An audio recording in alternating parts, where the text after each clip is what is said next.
ദൈവത്തിൻ്റെ ധന്യനാമം വാഴ്ത്തപ്പെടുമാറാകട്ടെ. ഈ അനുഗ്രഹിക്കപ്പെട്ട സന്ധ്യാസമയത്തെ ദൈവവചന കൊടിയവനായി ദൈവത്തിൻ്റെ സ്തോത്രം ചെയ്യുന്നു. വെളിപ്പാട് പുസ്തക പഠന പരമ്പരയുടെ 54-ാമത്തെ ക്ലാസ്സിലേക്കാണ് 2026 ജനുവരി മാസം 6-ാം തീയതി നമ്മൾ കൂടി വന്നിരിക്കുന്നത്. വെളിപ്പാട് പുസ്തക പഠനത്തിൻ്റെ 6-ാം അധ്യായം അതിൻ്റെ 3-4 വാക്യങ്ങളെ ആധാരമാക്കി കള്ളപ്രവാചകൻ പ്രത്യക്ഷപ്പെടുന്നതിനെക്കുറിച്ചുള്ള ഭാഗമാണ് നാം ഇന്ന് രാത്രിയിൽ തുടർന്ന് ചിന്തിക്കാൻ പോകുന്നത്. ഇന്നലെ നമ്മളത് ചിന്തിച്ച് അതിൻ്റെ പ്രാരംഭ വെളിപ്പാട് പുസ്തകത്തിലെ 13-ാം അധ്യായത്തെ അടിസ്ഥാനമാക്കി കള്ളപ്രവാചകൻ പ്രത്യക്ഷപ്പെടുന്നതിനുള്ള ബന്ധത്തിൽ അതിൻ്റെ 11-ാമത്തെ വാക്യം ആസ്പദമാക്കിയാണ് നാം ചിന്തിച്ചത്. മറ്റൊരു മൃഗം ഭൂമിയിൽ നിന്ന് കയറുന്നത് ഞാൻ കണ്ടു. അതിന് കുഞ്ഞാടിനുള്ളതുപോലെ 2 കൊമ്പുണ്ടായിരുന്നു. അത് മഹാസർപ്പം എന്ന പോലെ സംസാരിച്ചു. അപ്പോൾ എതിർ ക്രിസ്തു അവൻ അധോലോകത്തിൻ്റെ ശക്തിയായി ആഴത്തിൽ നിന്നാണ് കയറി വരുന്നതിനെക്കുറിച്ച് വെളിപ്പാട് പുസ്തകം 13-ാം അധ്യായം 1 മുതൽ 10 വരെയുള്ള വാക്യങ്ങളെ അടിസ്ഥാനമാക്കി നാം ചിന്തിച്ചിരുന്നു. സാത്താൻ ആകുന്ന മഹാസർപ്പം സ്വർഗത്തിൽ നിന്ന് അഥവാ മധ്യാകാശത്തു നിന്ന് പരാജിതനായി ഭൂമിയിലേക്ക് വീഴുന്നു. അധോലോകത്തിൻ്റെ ശക്തിയായിട്ട് എതിർ ക്രിസ്തു ഇരുളിൻ്റെ ശക്തിയായി പ്രത്യക്ഷപ്പെടുന്നു. മറ്റൊരു മൃഗം ഭൂമിയിൽ നിന്ന് ഭൂമിയിലെ ദുർലോക ശക്തികളുടെ അധിപനായിട്ട് കള്ളപ്രവാചകൻ മറ്റൊരു മൃഗമായിട്ട് ഭൂമിയിൽ നിന്ന് പ്രത്യക്ഷപ്പെടുന്നു എന്നതിനെക്കുറിച്ചാണ് നാം കഴിഞ്ഞ ദിവസം ചിന്തിച്ചത്. എഫേസ്യ ലേഖനം 6-ാം അധ്യായം 12-ാം വാക്യത്തെ അടിസ്ഥാനമാക്കി വാഴ്ചകൾ അധികാരങ്ങൾ കള്ളപ്രവാചകന്റെ അധീനതയിലും അന്ധകാരത്തിന്റെ ലോകാധിപതികളുടെ എതിർ ക്രിസ്തുവിന്റെ അധീനതയിലും സ്വർലോകങ്ങളിലെ ദുഷ്ടാത്മസേന സാത്താൻ്റെ അധീനതയിലുമാണ്. ഇന്ന് അത് പ്രത്യക്ഷമായിട്ട് പൈശാചിക ത്രിമൂർത്തികൾ ഭൂമിയിൽ വെളിപ്പെട്ടിട്ടില്ലെങ്കിലും നാം ആത്മാവിൽ പോരാടിക്കൊണ്ടിരിക്കുന്നു. എന്നാൽ എതിർ ക്രിസ്തുവിൻ്റെ ഭരണത്തെങ്കിലാണ് ഈ മൂന്നും അതിൻ്റെ ഭൗതികമായിരിക്കുന്ന ഭൗമിക പോരാട്ടത്തിന് വേണ്ടി ഒരു മൂവരും കൂടി ഭൂമിയിൽ ഇറങ്ങി വരുന്നത്. ഇന്ന് നമുക്കുള്ളത് ആത്മീയ പോരാട്ടമാണ്. നമുക്ക് പോരാട്ടമുള്ളത് ജഡരക്തങ്ങളോടല്ല, വാഴ്ചകളോടും അധികാരങ്ങളോടും ഈ ലോകത്തിൻ്റെ ലോകാധിപതികളോടും സ്വർലോകങ്ങളുടെ ദുഷ്ടാത്മ സേനയോടുമാണ്.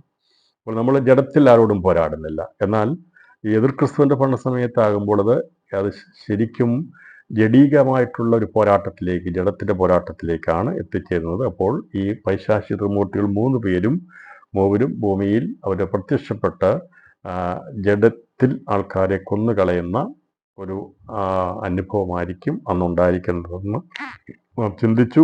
ഇതിൽ നാം പ്രധാനമായിട്ടും ചിന്തിച്ചത് കുഞ്ഞാടിനുള്ളതുപോലെ 2 കൊമ്പുണ്ടായിരുന്നത് എന്തായിരുന്നു എന്നുള്ളതിനെക്കുറിച്ചാണ് നാം കഴിഞ്ഞ ദിവസം ചിന്തിപ്പാനിടയാക്കുന്നത്. അതിൽ ഉൽപ്പത്തി പുസ്തകത്തെ ആവർത്തന പുസ്തകത്തിലെയും പിതാക്കന്മാരുടെ അനുഗ്രഹ പ്രാർത്ഥനകൾ, അല്ലെങ്കിൽ അവർ ഭാവി കാലത്തെക്കുറിച്ച് ഗോത്രങ്ങളെ അനുഗ്രഹിച്ചിട്ടുള്ള പ്രത്യേകതയെക്കുറിച്ചും എസ്കേൽ പ്രവചനത്തോട് ബന്ധത്തിൽ 2 കോലെന്നുള്ള പറയുന്നത് 2 ഈ പറഞ്ഞിരിക്കുന്ന ഉൽപ്പത്തി പുസ്തകത്തിലും ആവർത്തന പുസ്തകം പറഞ്ഞിരിക്കുന്ന കാര്യങ്ങളോട് ബന്ധപ്പെട്ടാണ് നിൽക്കുന്നതെന്നും അത് കാണിക്കുന്നത് ഹർമോദ യുദ്ധത്തോടുള്ള ബന്ധത്തിൽ യഹൂദയുടെ കടിഞ്ഞിൽ കുട്ടനായിരിക്കുന്ന യേശു ക്രിസ്തു രണ്ടാമത് വരുന്നത് ശരിക്കും അക്ഷരാർത്ഥത്തിൽ യുദ്ധം ചെയ്യാൻ വേണ്ടി തന്നെയാണ് വരുന്നത്. അന്ന് അവൻ യുദ്ധം ചെയ്യാൻ വേണ്ടി കുതിരപ്പുറത്ത് വരുമ്പോൾ ആ യുദ്ധം ചെയ്യുന്നതിന് വേണ്ടി അവനോട് ഏറ്റവും മുൻപന്തിയിൽ നിൽക്കുന്നത് യോസഫ് ഗ്രഹമായിരിക്കുന്ന എബ്രഹീമും എബ്രഹീമും മനശ്ശയുമായിരിക്കും എന്നാണ് 2 കൊമ്പുകളുള്ള ബന്ധത്തിൽ നമ്മൾ കഴിഞ്ഞ ദിവസം നമ്മൾ ചിന്തിച്ചത്. അപ്പോൾ ഒരൊറ്റ വാക്യത്തെ ആസ്പദമാക്കി ചിന്തിപ്പാനായിട്ട് മണിക്കൂറുകൾ വേണം. എന്നാൽ ഇന്ന് രാത്രിയിൽ അങ്ങനെ ഒരു വലിയ പഠനത്തിലേക്ക് നമുക്ക് പോകണമെങ്കിൽ പോകാം. പക്ഷെ എന്നാൽ കഴിവതും ഞാനത് പരിമിതപ്പെടുത്തിക്കൊണ്ട് നമുക്ക് വെളിപ്പാട് പുസ്തക പഠനത്തിന് ആവശ്യമായ കാര്യങ്ങളെക്കുറിച്ചായിരിക്കും നമ്മൾ പരിമിതിപ്പെടുത്തിയ ചിന്തകളായിരിക്കും നമ്മൾ നടത്തുവാൻ ആഗ്രഹിക്കുന്നത്. ഇന്ന് രാത്രി നാം ചിന്തിക്കുന്നത് വെളിപ്പാട് പുസ്തകം 13-ാം അധ്യായം അതിൻ്റെ 12-ാമത്തെ വാക്യത്തെക്കുറിച്ചാണ്. 12-ാമത്തെ വാക്യത്തെക്കുറിച്ച് ചിന്തിക്കുമ്പോൾ അത് ഇപ്രകാരം എഴുതി: അത് 1-ാമത്തെ മൃഗത്തിൻ്റെ മുമ്പാകെ അതിൻ്റെ അധികാരം എല്ലാം നടത്തി ഭൂമിയെയും അതിൽ വസിക്കുന്നവരെയും മരണകരമായ മുറിവ് പുറത്തുപോയ 1-ാമത്തെ മൃഗത്തെ നമസ്കരിക്കുമാറാക്കുന്നു. അതിൻ്റെ അർത്ഥം ഇത് ഒരു നമസ്കരിക്കണമെന്നല്ല, നമസ്കരിക്കുമാറാക്കുന്നു. അപ്പോൾ ഇവിടെ പ്രത്യേകമായി ചിന്തിക്കേണ്ടത് അത് ഒന്നാമത്തെ മൃഗത്തിന് മുമ്പാകെ അതിൻ്റെ അധികാരം, ഒന്നാമത്തെ മൃഗം എന്ന് പറഞ്ഞിരിക്കുന്നത് എതിർ ക്രിസ്തുവാണ്. ഒന്നാമത്തെ മൃഗം ആഴത്തിൽ നിന്ന് കയറി വരുന്ന മൃഗത്തെക്കുറിച്ചാണ് ഇവിടെ ഒന്നാമത്തെ മൃഗം എന്ന് പറഞ്ഞിരിക്കുന്നത്. പുള്ളിപ്പാടോസ് 13-ാം അധ്യായത്തിൽ 2 മൃഗത്തെക്കുറിച്ചാണ് പറഞ്ഞിരിക്കുന്നത്. അതിൽ ഒന്നാമത്തെ മൃഗം ആഴത്തിൽ നിന്ന് കയറി വരുന്ന മൃഗമാണ്. അത് എതിർ ക്രിസ്തുവാകുന്നു എന്നുള്ളത് നാം വ്യാഖ്യാനിച്ച് ഗ്രഹിച്ചിരുന്നു. രണ്ടാമതായി ഈ മറ്റൊരു മൃഗം കയറി വരുന്നത് പറഞ്ഞിരിക്കുന്നത് അത് കള്ളപ്രവാചകനാകുന്നു എന്നുള്ളതാണ്. നമ്മളിവിടെ ഈ ദൈവജനം പഠിക്കുമ്പോൾ അതിൽ നിന്ന് വ്യാഖ്യാനിച്ച് ഗ്രഹിച്ചെടുക്കാൻ സാധിക്കുന്നത്. അപ്പോൾ ഇത് എന്താകുന്നു, ഈ അതിനെക്കുറിച്ച് നമ്മൾ ചിന്തിച്ചു. കള്ളപ്രവാചകനാകുന്നു എന്നുള്ളതിൻ്റെ കാഴ്ചപ്പാട് ലഭിച്ചതുകൊണ്ടാണ് വെളിപ്പാട് 13-ാം അധ്യായം അതിൻ്റെ 11, 12 മുതൽ 18 വരെയുള്ള വാക്യങ്ങൾ നമുക്ക് വ്യാഖ്യാനിക്കാൻ കഴിയും. ഇവിടെ എന്താണ് കാര്യമെന്നറിയാതെ നമ്മൾ കുറേ കാര്യങ്ങൾ പറഞ്ഞിട്ട് കാര്യമില്ല. അപ്പോൾ ഇത് 6-ാം അധ്യായത്തിൽ 2-ാമത്തെ മുദ്ര പൊട്ടിക്കുമ്പോൾ ചുവന്ന കുതിരപ്പുറത്ത് ഒരു പ്രത്യക്ഷപ്പെടുന്നു, അവൻ്റെ കയ്യിൽ വലിയൊരു വാളുണ്ട് എന്ന് പറയുമ്പോൾ അത് കള്ളപ്രവാചകനാകുന്നു എന്നുള്ളത് നാം ഇവിടെ മനസ്സിലാക്കുകയും അതനുസരിച്ചുള്ള തുടർ പഠനത്തിലേക്കാണ് നാം പ്രവേശിക്കുന്നത്. ഇപ്പോൾ ഇവിടെ ഇവൻ എന്താണ് ചെയ്യുന്നത്? ഇവൻ്റെ പ്രധാന ദൗത്യം ഒന്നാമത്തെ മൃഗത്തിന് മുമ്പ് അഥവാ എതിർ ക്രിസ്തുവിന് മുമ്പാകെ അവൻ്റെ എല്ലാ അധികാരവും നടത്തി ഭൂമിയെയും അതിൽ വസിക്കുന്നവരെയും മരണകരമായ മുറിവ് പുറത്തുപോയ ഒന്നാം മൃഗത്തെ നമസ്കരിക്കുമാറാക്കുന്നതാണ്. നമ്മളിതേക്കുറിച്ച് നമ്മൾ ചിന്തിച്ചിരുന്നു. ഈ മരണകരമായ മുറിവ് പുറത്തുപോയ ഒന്നാം മൃഗം എന്ന് പറയുന്നതിൻ്റെ അർത്ഥം നമ്മൾ മനസ്സിലാക്കിയിരുന്നു. 2000 വർഷം മുമ്പ് യേശുക്രിസ്തു കാൽവറിയിൽ ക്രൂശിതനായ സമയത്ത് അന്ന് അവിടെ ലോകഭരണത്തെ നിയന്ത്രിച്ചിരുന്ന റോമൻ സാമ്രാജ്യത്വമായിരുന്നു. അപ്പോൾ സാത്താൻ്റെ തലകളിൽ ഒന്നിന് ആഴത്തിൽ മുറിവേറ്റു. അത് കർത്താവ് അന്ന് മരിക്കുന്ന സമയത്ത് ശത്രുവിൻ്റെ തലയെ തകർത്തപ്പോൾ ആഴത്തിൽ മുറിവേറ്റത് റോമൻ സാമ്രാജ്യത്തിനായിരുന്നു. അതാണ് ഈ കഴിഞ്ഞ 2000 വർഷം കൊണ്ട് പുറത്ത് പോവുകയും റോമൻ സാമ്രാജ്യത്വം അതിൻ്റെ ശക്തിയോടുകൂടി എതിർ ക്രിസ്തു അവനിൽ നിന്ന് വെളിപ്പെട്ട് വരും എന്നുള്ളതാണ് ഈ പ്രവചനത്തിൽ നിന്ന് നമുക്കത് ഗ്രഹിച്ചെടുക്കാൻ സാധിക്കും. അപ്പോൾ എതിർ ക്രിസ്തു പ്രത്യക്ഷപ്പെട്ടു വരുന്നത് യൂറോപ്യൻ രാജ്യമായിരിക്കുന്ന ഇറ്റലിയോടുള്ള ബന്ധത്തിൽ, റോമൻ സാമ്രാജ്യത്തിലുള്ള ബന്ധത്തിലായിരിക്കും എന്നുള്ളതിൻ്റെ നമുക്ക് ഏകദേശ കാര്യങ്ങൾ മനസ്സിലായിട്ടുണ്ട്. നമ്മളൊരു വ്യക്തിയിലേക്കല്ല നമ്മൾ ഫോക്കസ് ചെയ്യുന്നത്. അതിൻ്റെ പ്രത്യേകതയെക്കുറിച്ചൊക്കെ നമ്മൾ മനസ്സിലാക്കി നമ്മൾ ഗ്രഹിച്ചു. അതിൻ്റെ ആത്മീയ അർത്ഥതലത്തിൽ മാത്രമുള്ള ഒരു പഠനമാണ് നമ്മൾ ചിന്തിക്കുന്നത്. എന്നാൽ ഈ കള്ളപ്രവാചകൻ എവിടുന്ന് വരുന്നു എന്നുള്ളതിനെക്കുറിച്ച് നമുക്ക് ഇവിടെ അത് രേഖപ്പെടുത്തിയിട്ടില്ല. എന്നാൽ ഒന്നാമത്തെ മൃഗം അത് റോമൻ സാമ്രാജ്യത്തിൽ നിന്നാണ് വരുന്നതെന്നുള്ളത് ഗ്രഹിച്ചതുപോലെ തന്നെ ഈ കള്ളപ്രവാചകൻ വരുന്നത് എവിടെ നിന്നാകുന്നു എന്നുള്ളത് ഗ്രഹിക്കണമെങ്കിൽ ദാനിയേൽ പ്രവചനം 8-ാം അധ്യായം അതിൻ്റെ 1 മുതൽ 25 വരെയുള്ള വാക്യങ്ങൾ വായിക്കുമ്പോഴാണ് ഈ പറയുന്ന കള്ളപ്രവാചകൻ എവിടുന്ന് വരുന്നു എന്നതിനെക്കുറിച്ചുള്ള ധാരണ നമുക്ക് ലഭിക്കുകയുള്ളൂ. ദാനിയേൽ പ്രവചനത്തെക്കുറിച്ചുള്ള ക്ലാസ്സുകൾ യൂട്യൂബിൽ അത് അപ്ലോഡ് ചെയ്തിട്ടുണ്ട്. അത് സംബന്ധമായി കൂടുതൽ പഠിക്കേണ്ടവർക്ക് അത് പഠിക്കാം. എന്നാൽ ഞാനിന്ന് രാത്രിയിൽ ഇതിൽ നിന്ന് ആരാകുന്നു കള്ളപ്രവാചകൻ, അവൻ എവിടുന്ന് ഏത് സാമ്രാജ്യത്തിൻ്റെ അതിന് കീഴിൽ നിന്നാണ് വരുന്നത് എന്നുള്ളത് വെളിപ്പെടുത്താൻ വേണ്ടി മാത്രമാണ് ഞാൻ ഈ 1 മുതൽ 25 വരെയുള്ള വാക്യങ്ങളുടെ പ്രധാനപ്പെട്ട ഭാഗങ്ങളെ എടുത്ത് ചിന്തിക്കുന്നത്.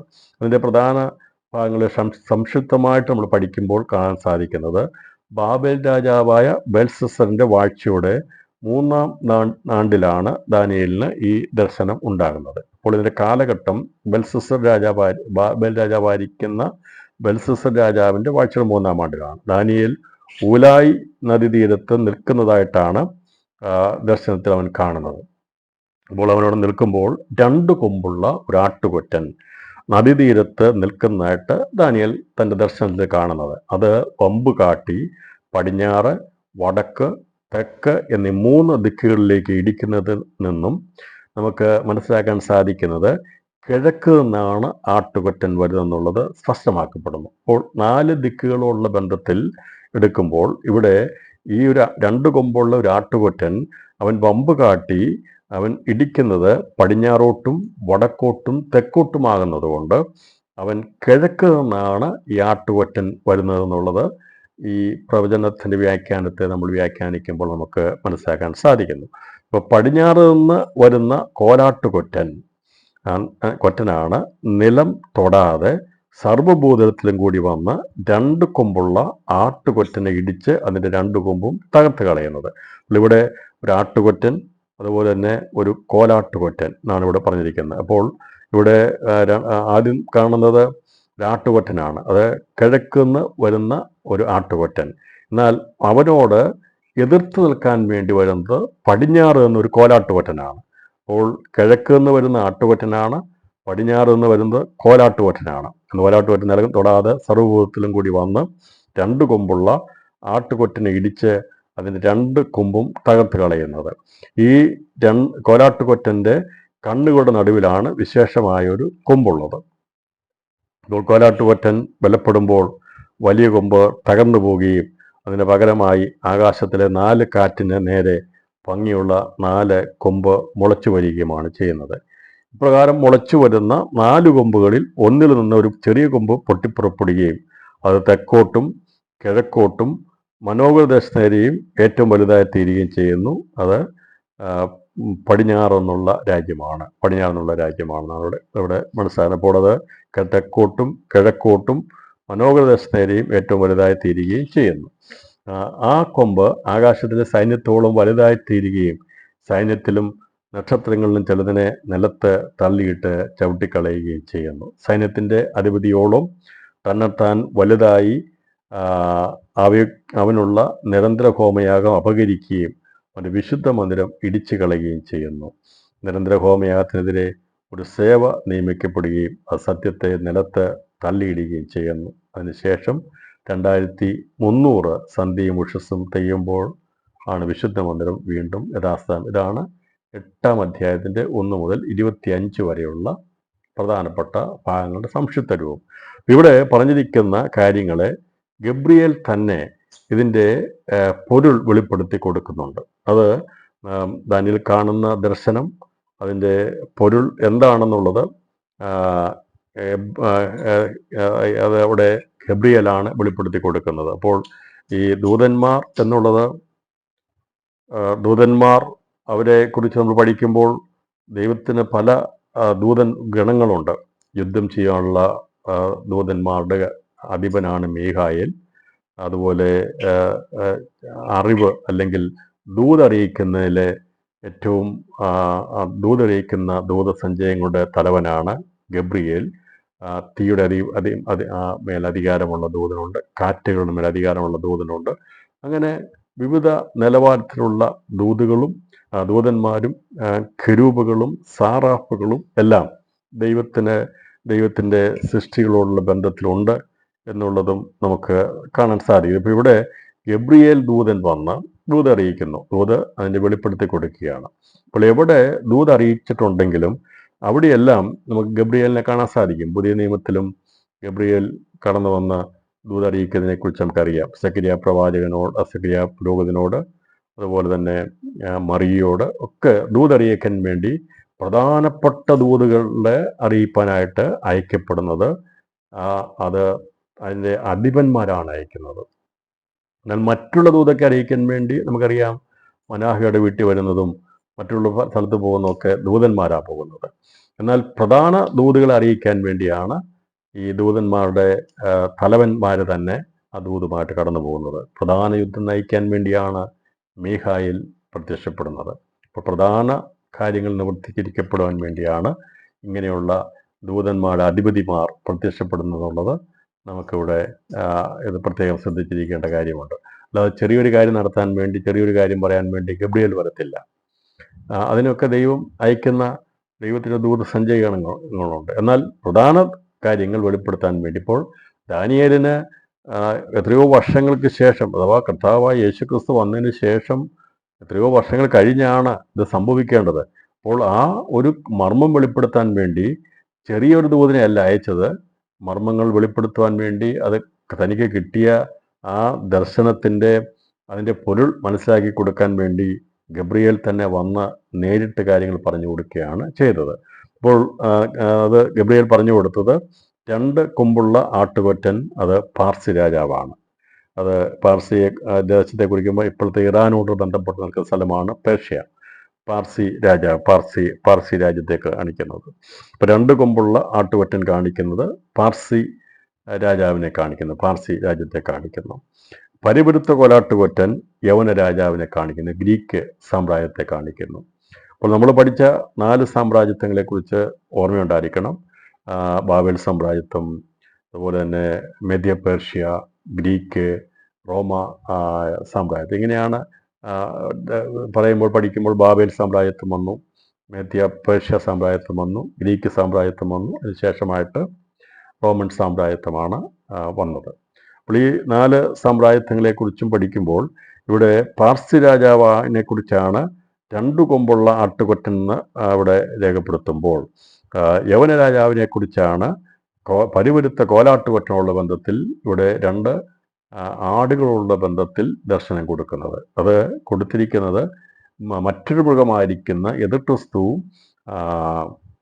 അന്ത്യകാലത്ത് ലോകാവസാനത്തിൻ്റെ അവസാനത്തോട് ബന്ധത്തിൽ എതിർക്രിസ്തു സമയത്ത് പ്രത്യക്ഷപ്പെടുന്നതിനെ കുറിച്ചുള്ള ഒരു കാഴ്ചപ്പാട് ലഭിക്കാൻ വേണ്ടി ഇസ്രായേൽ വരാൻ പോകുന്ന ഭാവികാല കാര്യങ്ങളെക്കുറിച്ച് പ്രവചിച്ചിരിക്കുന്ന ദാനിയേൽ പ്രവചനത്തിൽ അതേക്കുറിച്ച് രേഖപ്പെടുത്തിയ പ്രകാരമാണ്. അപ്പോൾ കോലാട്ടുകൊറ്റൻ്റെ വലിയ കൊമ്പ് തകർന്ന ശേഷം അതിന് പകരമായി 4 കൊമ്പ് മുളച്ചു വരുന്നത് യവനായ അഥവാ ഗ്രീക്ക് രാജ്യത്തിലെ 1ാമത്തെ രാജാവ് അലക്സാണ്ടർ രാജാവാണ് 1ാമത്തെ രാജാവ്. അതാണ് ഏറ്റവും നീളമുള്ള കൊമ്പെന്ന് പറഞ്ഞിരിക്കുന്നത്. അലക്സാണ്ടർ രാജാവ് തൻ്റെ മരണശേഷമായി ഈ ഗ്രീക്ക് സാമ്രാജ്യത്വം അത് തകർന്ന് 4 രാജ്യങ്ങൾ അതിൽ നിന്ന് ഭരണപരമായിട്ട് മാറ്റപ്പെടുവാനിടയാക്കുന്നു. അതേക്കുറിച്ച് ചരിത്രപരമായിട്ടുള്ള തെളിവുകളുണ്ട്. ഇവിടെ വെളിപ്പാട് പുസ്തകത്തിൽ നമുക്ക് വേദപുസ്തകം ബൈബിൾ എന്നുള്ളത് ചിലർ വിചാരിക്കുന്നത് 6 ദിവസം കൊണ്ട് ദൈവം പരന്ന് എന്തൊക്കെയോ സൃഷ്ടിക്കുകയും എന്തൊക്കെയോ അസംബന്ധങ്ങൾ എഴുതി വച്ചിരിക്കുന്ന എന്ന് പറഞ്ഞാൽ ഒരു അബദ്ധങ്ങളുടെ ഒരു പുസ്തകമാണ് ബൈബിളെന്ന് പറയുന്നവരുണ്ട്. പ്രിയപ്പെട്ടവരെ, കർത്താവ് സൃഷ്ടിച്ചപ്പോൾ 6 ദിവസം കൊണ്ട് ഭൂമിയെ പരന്നായിട്ടല്ല ദൈവം സൃഷ്ടിച്ചത്. അത് വായിക്കുമ്പോൾ അങ്ങനെ തോന്നും. പക്ഷേ നമ്മൾ 6 ദിവസം കൊണ്ട് സൃഷ്ടിച്ച ഭൂമിയെ എടുത്തു വെച്ച് കർത്താവിൻ്റെ സൃഷ്ടി അതാണെന്ന് പറയരുത്. ആദ്യം സൃഷ്ടിക്കപ്പെട്ട ഭൂമിയെ ദൈവം 6 ദിവസം കൊണ്ട് അതിനെ ഒന്ന് പുനർക്രമീകരിച്ചെടുക്കുകയാണ് ചെയ്തത്. അല്ലാതെ ഇന്ന് കാണുന്ന ഈ ഉൽപ്പത്തി പുസ്തകത്തിൽ കാണുന്ന 6 ദിവസത്തെ സൃഷ്ടിയെ മാത്രം എടുത്തു വെച്ച് പഠിച്ചുകൊണ്ട് അതാണ് ഭൂമിയുടെ ഉൽപ്പത്തി എന്ന് പഠിക്കരുത്. അതിന് മുമ്പ് ദൈവം സൃഷ്ടിച്ച ഒരു ഭൂമി ഉണ്ടായിരുന്നു, മനോഹരമായ ഭൂമി ഉണ്ടായിരുന്നു. അത് പാഴ്ശൂന്യമായി പോയിരുന്നു. അത് എങ്ങനെ ആണ് സൃഷ്ടിക്കപ്പെട്ടതിനെക്കുറിച്ചൊക്കെ ആഴമേറിയ കാര്യങ്ങൾ വേദപുസ്തകത്തിലുണ്ട്. അതിൻ്റെ ചരിത്രം നമുക്ക് അറിഞ്ഞ് പഠിച്ചിട്ട് വേണം കാര്യങ്ങളെ മനസ്സിലാക്കിയെടുക്കാൻ വേണ്ടി. പിന്നെ അസംബന്ധങ്ങൾ എഴുതിയിരിക്കുന്ന, പൊരുത്തക്കേടുകൾ എഴുതിയിരിക്കുന്ന ഒരു പുസ്തകമല്ല ബൈബിൾ. അത് ചരിത്രപരമായ കാര്യങ്ങളാണ്. യേശുക്രിസ്തുവിനെ കുറിച്ചുള്ള കാര്യങ്ങൾ 2000 വർഷത്തിനുള്ള മുന്നുള്ള കാര്യങ്ങൾ നമ്മളിത് പഠിപ്പിക്കുമ്പോൾ, ഇസ്രായേലിനെ കുറിച്ചും അവിടെ തുറന്നു കിടക്കുന്ന കല്ലറയെക്കുറിച്ചൊക്കെ പഠിപ്പിക്കുമ്പോൾ അതിനു മുമ്പുണ്ടായിരുന്ന ശലോമോൻ രാജാവിൻ്റെ കാര്യങ്ങളും ബാബേൽ സാമ്രാജ്യത്തെക്കുറിച്ചും മറ്റുള്ള കാര്യങ്ങൾ ചരിത്രപരമായിട്ട് ഇന്നും നിൽക്കുന്നുണ്ടെങ്കിൽ അതിനുശേഷം കുറിക്കപ്പെട്ടതാണല്ലോ ഈ പുതിയ നിയമം.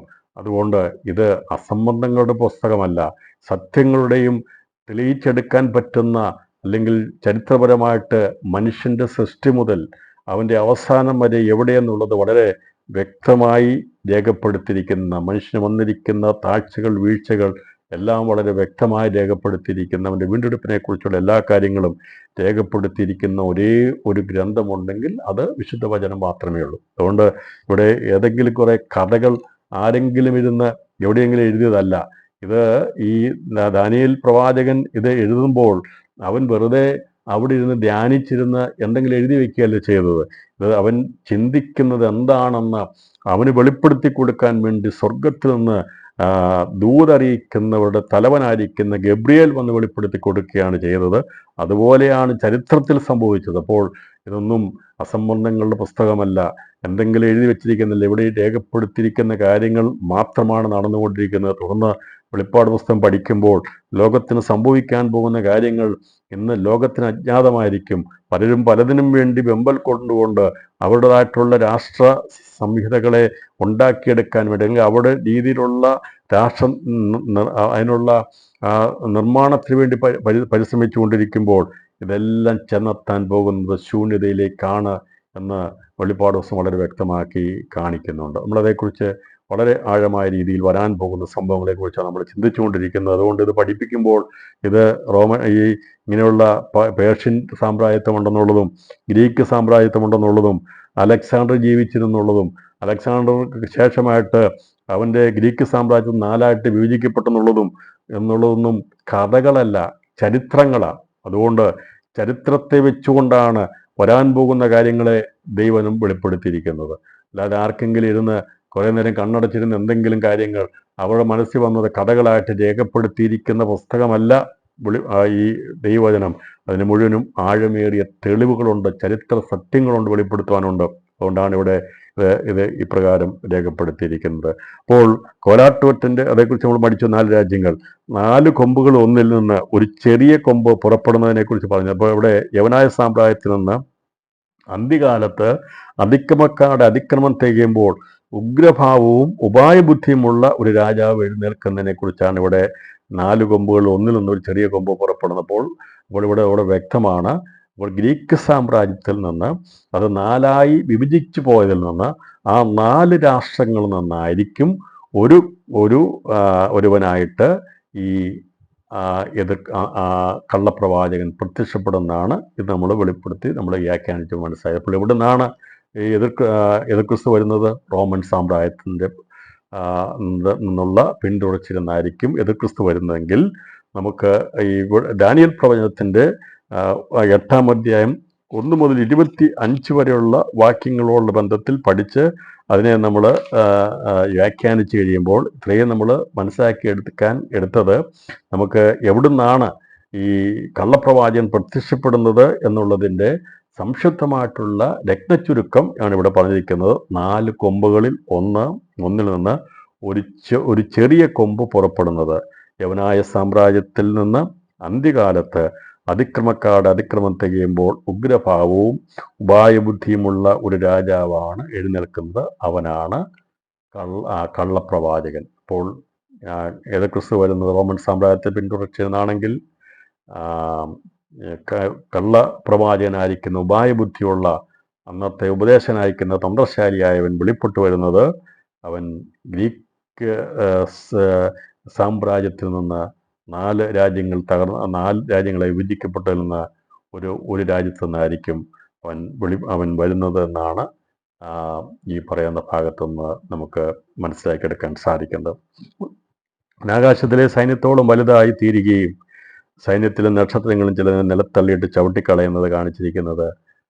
പിന്നീട് അവിടുന്ന് നക്ഷത്രങ്ങളൊന്നും വീഴിക്കത്തില്ല. പക്ഷേ ഇവിടെ പറഞ്ഞിരിക്കുന്നത് വിശുദ്ധ ജനത്തെ നശിപ്പിച്ച് കളയുന്നതിനെ കുറിച്ചാണ് ഇവിടെ രേഖപ്പെടുത്തിയിരിക്കുന്നത്. അവൻ ആകാശത്തിലെ സൈന്യത്തോളം വലുതായി തീരുകയും സൈന്യത്തിലും നക്ഷത്രങ്ങളും ചിലതിനെ നിലത്ത് തള്ളിയിട്ട് ചവിട്ടിക്കളയെന്ന് പറഞ്ഞിരിക്കുന്നത് ആകാശത്തിലെ സൈന്യത്തെ അല്ല.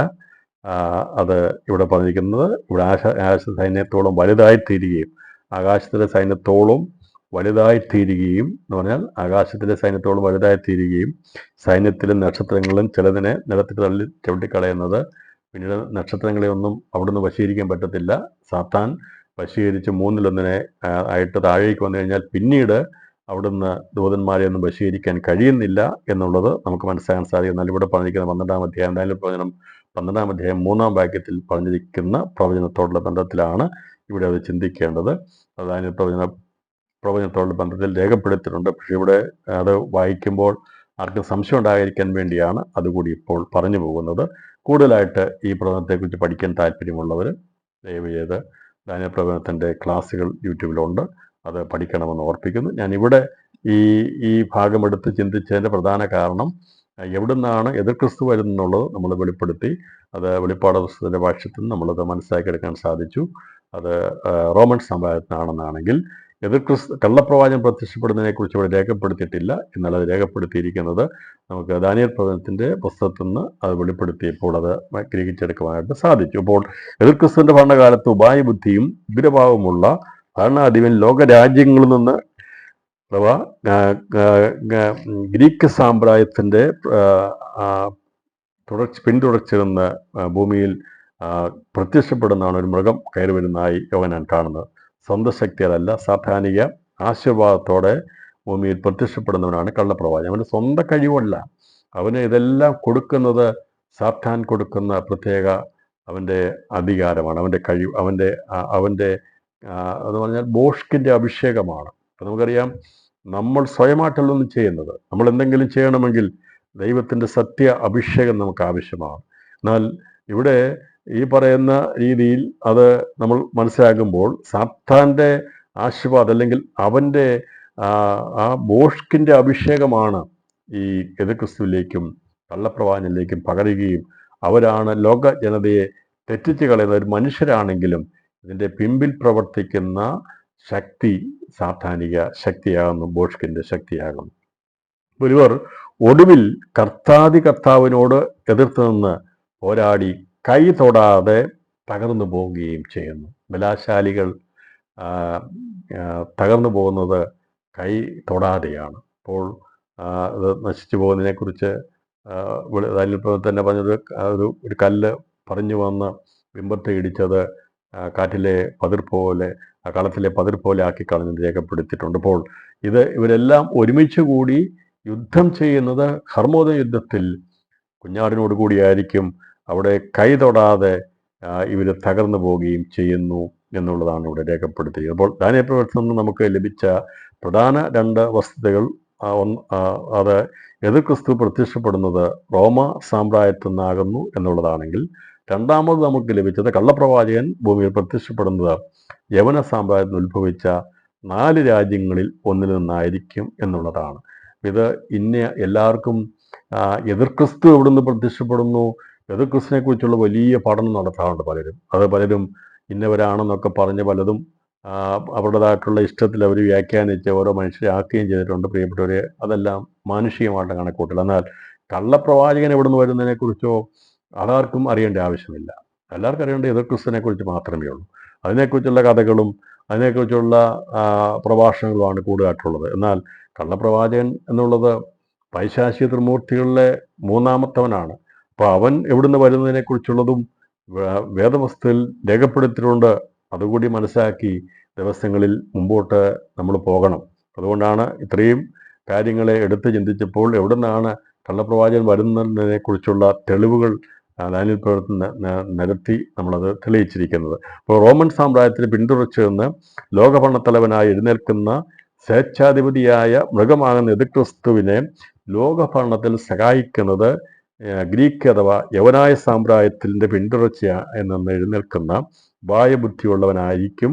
ലോകഭരണത്തിൻ്റെ അവസാനത്തെങ്കിൽ ശക്തി കൊണ്ട് എതിർക്രിസ്തുവും റോമൻ സാമ്രാജ്യം ശക്തി കൊണ്ടും ബുദ്ധി കൊണ്ട് കള്ളപ്രവാചകനും ആയിരിക്കും, അഥവാ യവന സാമ്രാജ്യമായിരിക്കും സാത്വാനാലോചനയാകുന്ന സർവനാശത്തിൻ്റെയും ചുക്കാൻ പിടിക്കുന്നത്. അപ്പോൾ ഭൂമിയെ സർവനാശത്തിലേക്കും നയിക്കുന്ന ഹർമഗദോ യുദ്ധത്തിൻ്റെ നിയന്ത്രണത്തിന് പിമ്പിൽ പ്രവർത്തിക്കുന്ന 2 സാമ്രാജ്യത്വങ്ങളിൽ ഒന്ന് അത് റോമൻ സാമ്രാജ്യത്തിൻ്റെ അധീനതയിൽ നിന്നുള്ള ഒരു രാഷ്ട്രവും, അതുപോലെ തന്നെ യവനായ ഗ്രീക്ക് സാമ്രാജ്യത്തിൽ അവർ ബുദ്ധിമാന്മാരാണ്. നമുക്കറിയാം ഗ്രീക്ക് തത്വസംഹിതകൾ അവർ ബുദ്ധിമാന്മാരാണ്. അപ്പോൾ അതിൽ നിന്നുണ്ടായിരിക്കുന്ന ഒരു ഉപായബുദ്ധിയുള്ളവരുമായിരിക്കും ഈ സാത്താനിക നാശത്തിൻ്റെ വിത്ത് വിതച്ച് അതിൻ്റെ പൂർണ്ണതയിലേക്ക് ലോകത്തെ മനുഷ്യജാതിയെ വഞ്ചിച്ച് നശിപ്പിച്ച് കളയുവാൻ വേണ്ടി ആലോചനയായി പിൻപിൽ നിൽക്കുന്നത്, സാത്താൻ്റെ പിൻപിൽ നിൽക്കുന്ന ഇവർ 2 പേരും ആയിരിക്കുമെന്നാണ് നമുക്ക് ഇതുവരെയുള്ള ഈ പഠനത്തിൽ നിന്ന് നമുക്ക് മനസ്സിലാക്കിയെടുക്കാൻ സാധിക്കുന്നത്. അപ്പോൾ എതിർക്രിസ്തുവിൻ്റെ ഭരണകാലത്ത് പൈശാചിക ത്രിമൂർത്തികളായ സാത്താനും എതിർക്രിസ്തുവും കള്ളപ്രവാചകനും ഈ 3 ഭൂമിയിൽ പ്രവർത്തന നിരതരായിരിക്കും. അവർ 3.5 വർഷം വളരെ ശക്തിയോടുകൂടി പ്രവർത്തിക്കും. ഇവരെ കൂടാതെ ഹർമൂദ യുദ്ധത്തിൻ്റെ മൃഗത്തിൻ്റെ 10 കൊമ്പുകളാകുന്ന 10 രാജ്യങ്ങളും കള്ളപ്രവാചകൻ്റെ 2 കൊമ്പുകളാകുന്ന 2 രാജ്യങ്ങൾ ഉൾപ്പെടെയുള്ള രാജ്യങ്ങളുടെ ഒരു കൂട്ടുകെട്ടായിരിക്കും കുഞ്ഞാടിനോട് പോരാടുന്നതിൽ മുൻപന്തിയിൽ നിൽക്കുന്നത്. ചുരുക്കത്തിൽ പറഞ്ഞാൽ 10ഉം 1ഉം 11, 11 1 12. അതുപോലെ നമുക്ക് കാണാൻ സാധിക്കുന്നത് ഇവിടെ എതിർക്രിസ്തുവിനോട് 10, അതുപോലെ തന്നെ കള്ളപ്രവാചകനോട് കൂടി 2. അപ്പോൾ 10ഉം 2ഉം 14 രാഷ്ട്രങ്ങളായിരിക്കും അന്ന് ഇതിൻ്റെ തലപ്പത്ത് നിൽക്കുന്നത് നമുക്ക് ശ്രദ്ധിച്ചെടുക്കാൻ സാധിക്കുന്നു. 14 രാഷ്ട്രങ്ങൾ, 10 കൊമ്പുകളാർന്ന 10 രാഷ്ട്രങ്ങളും അതുപോലെ തന്നെ മൃഗവും കള്ളപ്രവാചകനും അവരുടെ 2 കൊമ്പുകളും. അപ്പോൾ ഈ പറയുന്ന കള്ളപ്രവാചകൻ പ്രത്യക്ഷപ്പെടുന്നത് യവനായ സാമ്രാജ്യത്തിൽ നിന്നായതുകൊണ്ട് അവനോടുകൂടി 2 രാഷ്ട്രങ്ങൾ കൂടി കാണും. അങ്ങനെ നമുക്ക് ഏകദേശം ഒരു കണക്കൂട്ടിയെടുക്കുമ്പോൾ ഏകദേശം 14 രാഷ്ട്രങ്ങളോട് ബന്ധത്തിലുള്ളൊരു കൂട്ടുകെട്ടായിരിക്കും ഈ ഹർമോദ യുദ്ധത്തിൻ്റെ സൂത്രധാരകരായിട്ട് സകല രാജ്യങ്ങളെയും നയിക്കുന്നത് എന്നുള്ളത് ഇവിടെ വ്യക്തമാക്കപ്പെടുന്നു. തുടർന്ന് വെളിപ്പാട് പുസ്തകം 13-ാം അധ്യായം അതിൻ്റെ 13, 14 വരെയുള്ള വാക്യങ്ങൾ വായിക്കുമ്പോൾ അന്ന് എന്തായിരിക്കും നമുക്കറിയാം, ഒരു ഇലക്ഷനൊക്കെ വരുന്നതിന് മുമ്പായിട്ട് പ്രകടന പത്രിക എല്ലാവരും കൊടുക്കാറുണ്ട്. എന്തായിരിക്കും ആ പാർട്ടിക്കാർ വന്നാൽ ചെയ്യാൻ പോകുന്നത് എന്നുള്ളത്. അപ്പോൾ അവരത് പറഞ്ഞു കൊടുക്കും, ഇന്നതൊക്കെയാണ് അയാൾ ചെയ്യാൻ പോകുന്നത്. അപ്പോൾ ജനങ്ങളുടെ മധ്യത്തിൽ അത് അവതരിപ്പിക്കും. ഇപ്പം നമ്മൾ പ്രകടന പത്രിക നോക്കുമ്പോൾ അതിനകത്ത് ഏറ്റവും നല്ലത് ആരാണോ പറഞ്ഞിരിക്കുന്നത് അവരെ ആയിരിക്കും സെലക്ട് ചെയ്യുന്നത്. ആൾക്കാർ നോക്കും, ഇന്ന ഗവൺമെൻറ് വന്നാൽ ഇന്ന തരാം എന്ന് പറഞ്ഞിരിക്കുന്ന പ്രകടന പത്രിക കാണിക്കും.